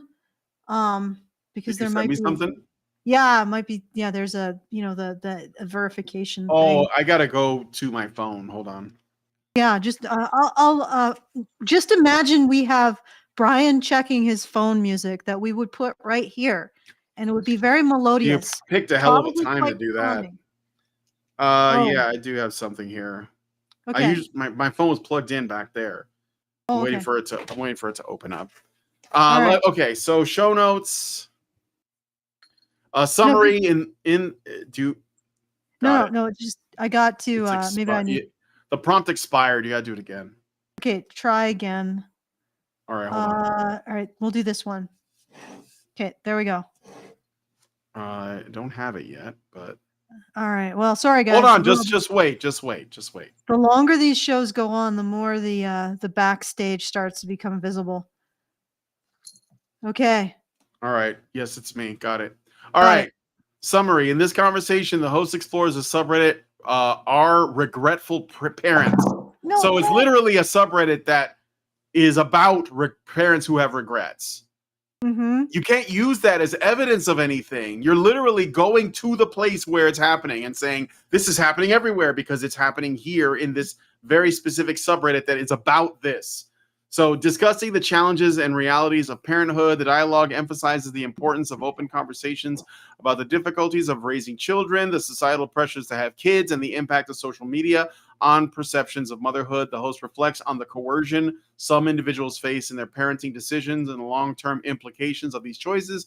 The conversation also touches on the capitalist motivations behind promoting family structures and the emotional complexities of parenting, including regret and compassion.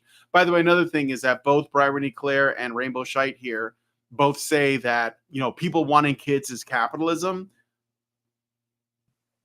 Okay. Even though you need people no matter what system you want to live under. But yeah, that's a capitalist thing, having kids. You guys know that? Did you know that having kids is just like being an evil, dirty bourgeois capitalist? But the other thing that I think is really funny about this too is that the two commie women, I think they're political lesbians. I know that they're both queer, whatever the hell that means, and identity without an essence, ultimately. And I think Bryrony Claire might be married. I think she claims to have a husband. This woman is not, but Rainbow Shite, that is. But what's interesting about them, as well as the original person they're responding to, is that they were expressing concerns about being able to marry like same-sex partners. They wouldn't call it that, I'm sure, because that implies a binary, and we can't have that. And it's weird because on the one hand, like, what is the purpose of marriage? Like, let's just look at it from a historical perspective. Like, why did people get married originally? Why did men and women get married? They got married to start families. That was the purpose of it. So that you, like, a man's son will have his name and then give that name to the next and the next and the next. Like, women who don't take their husband's name when they get married, they just keep their father's name because their father, or they don't, if that wasn't the case, then they have their grandfather's name, whatever, right? On their mother's side. So they're literally trying to undo what marriage was for most of our history in terms of it essentially serving the purpose of forming a union so that you can have children, but they want the children having part of it to stop, but they also want to be able to marry same-sex people and not have any children, or at least not have their own children. So it's like, I don't know, it's just weird. It's like, what is the meaning of marriage if you've completely inverted all of it? Mm. I'm just saying, like, You know what I mean? Like, you want marriage to exist, but you want to exist for you, but you don't really want it to exist for people who want to start families, because you don't think anybody should have families. You just don't want to say that because you don't want to judge the women who do want that, because you're trying to preserve the sisterhood. But if it just so happens that our population collapses, which it is doing right now, that's okay, because it's just women making choices. Motherhood's hard. I wish. Also, you know what? Yeah, I actually, it's amazing that these commies make me long for Soviet Russia. I wish they lived in Soviet Russia. Yeah. Problem solves itself. You know, people say that under communism there's no feminism, but they use feminism to start communism. So, like, Mao Zedong used to say, what's the thing he was known for saying? Women hold up half the sky. It was one of the things that he used he used women in his own country to start the ball rolling on what is now communist China. So it may not be feminist now, because feminism already served its purpose back then in the 1950s or whenever it happened, 60s. So anyway, yeah. But yeah, that's basically the thesis on. So there's not much difference between Queer Kiwi and Bryrony, I think, is the ultimate conclusion here. Mm-hmm. They both do a lot of communism, and I find myself just sort of glazing over when that starts. Yeah. It's funny because you're right, Brian. It's like we want to have communism, everything from his abilities to her needs. That's what we want. And it's also going to be underwritten by men. But they don't want to have to actually have a relationship with men or recognize that it's being underwritten by men at all. This is just swaddled delusion. Like, all of it. This is the results of excessive swaddling. Mm-hmm. Brain swaddling. And again, all of them are trying to contend. It's so funny because these women, these mothers who are, they're dealing with, if they're good mothers, they're dealing with a certain amount of self-sacrifice and self-deprivation and, sleep deprivation, having to do gross tasks, having to put someone else's needs ahead of your own, that kind of thing. They're all dealing with that. And they're just like a huge rock thrown into the puddle of these women because they're women taking a positive identity, getting emotional resources from self-sacrifice. And that is completely antithetical to all of these women's sense of self. Yeah. Because any kind of discomfort that women experience, a man is to blame and a man needs to fix. It's the idea that women could endure discomfort in order to gain self-actualization is just like, what is this moon speak? Oh man. Oh, the JoJo's barking. He's hungry. It's time for him to eat. Oh right. Yeah. Okay. Holy crap. This is more than like 3 hours work. I also did a bunch of research. I actually watched as much of these communists as I possibly could. I mean, the thing with communism, like, I can actually feel something when I listen to feminists. It's mostly rage, annoyance, and pity, but I feel something. Communists are just like it's just I can't even focus on it. It's so boring. All right. Yeah, I mean, as a woman, my emotions are what are important here. Rainbow Shite doesn't make arguments. She just says ew, yikes, and sweaty all the time. So there's not much. There's not a lot of substance there. Yeah. Who hurt you, sweaty? Ew, yikes. Do better. Like just those things. Hope this helps. Like, that's all of her content. At least Bryrony Claire tries to bring like studies, but she's very dishonest in how she presents them. Manifestelle is basically a reptile, and Hannah Cox is a chameleon. So there's like a couple of cold-blooded bitches in there, and a robot that prints out bad studies, and a reaction machine. That's basically what we just responded to. a surface level reaction machine. Well, Ick, let's put it. We gotta bring this stuff in and administer at least some kind of anecdote. I know it's a small scale, but you gotta do something, right? At least somewhere the truth is being, like, at least somewhere. Maybe I shouldn't use the word truth. Somewhere we're actually talking about the studies, and what they actually say, and and bringing in the idea that all of this is predicated on just completely ignoring men. Mm-hmm. Like I said, you bring in men's issues. Like, you understand that Hannah Cox is just, you talk about men's issues and she's just going to blink in confusion. Like, what? Yeah, what? But men have all the power. I don't understand. And, well, I mean, she uses that to excuse not having to care about it. That's what this all is. It's just these excuses for eternal solipsism. And then they had a huge rock thrown in their solipsistic pool, which is these women that are taking a positive sense of self and self-regard from sacrificing for something greater than themselves. That's what it is. Yeah. Well, now they have to contend, and they have to do all kinds of mental gymnastics, like pretend that that individual Roan didn't throw the first stone. No, it did. The mothers just rose up in anger for no reason. Absolutely no reason. It was just like, and then the mother nation attacked. Yeah. For no apparent reason. All right, so I'm going to do my thank yous. I don't have a lot of different people to thank, but I do have a few. Let's see if there's any, or do we have any super chats or super chows? No, I've looked and I don't see anything. Like, no nobody, it must be like, it's probably because it's like Easter, right? Yeah, sure. Everybody's in a food coma. But you guys, if you want to get in a super chat, do it now. Or super chow, feedthebadger.com/justthetip. Although, there's a bit of delay, but anyway. Feedthebadger.com/justthetip. You can do it anytime after the show is over. If you have anything burning in your mind that you want to point out, anything you think we didn't cover.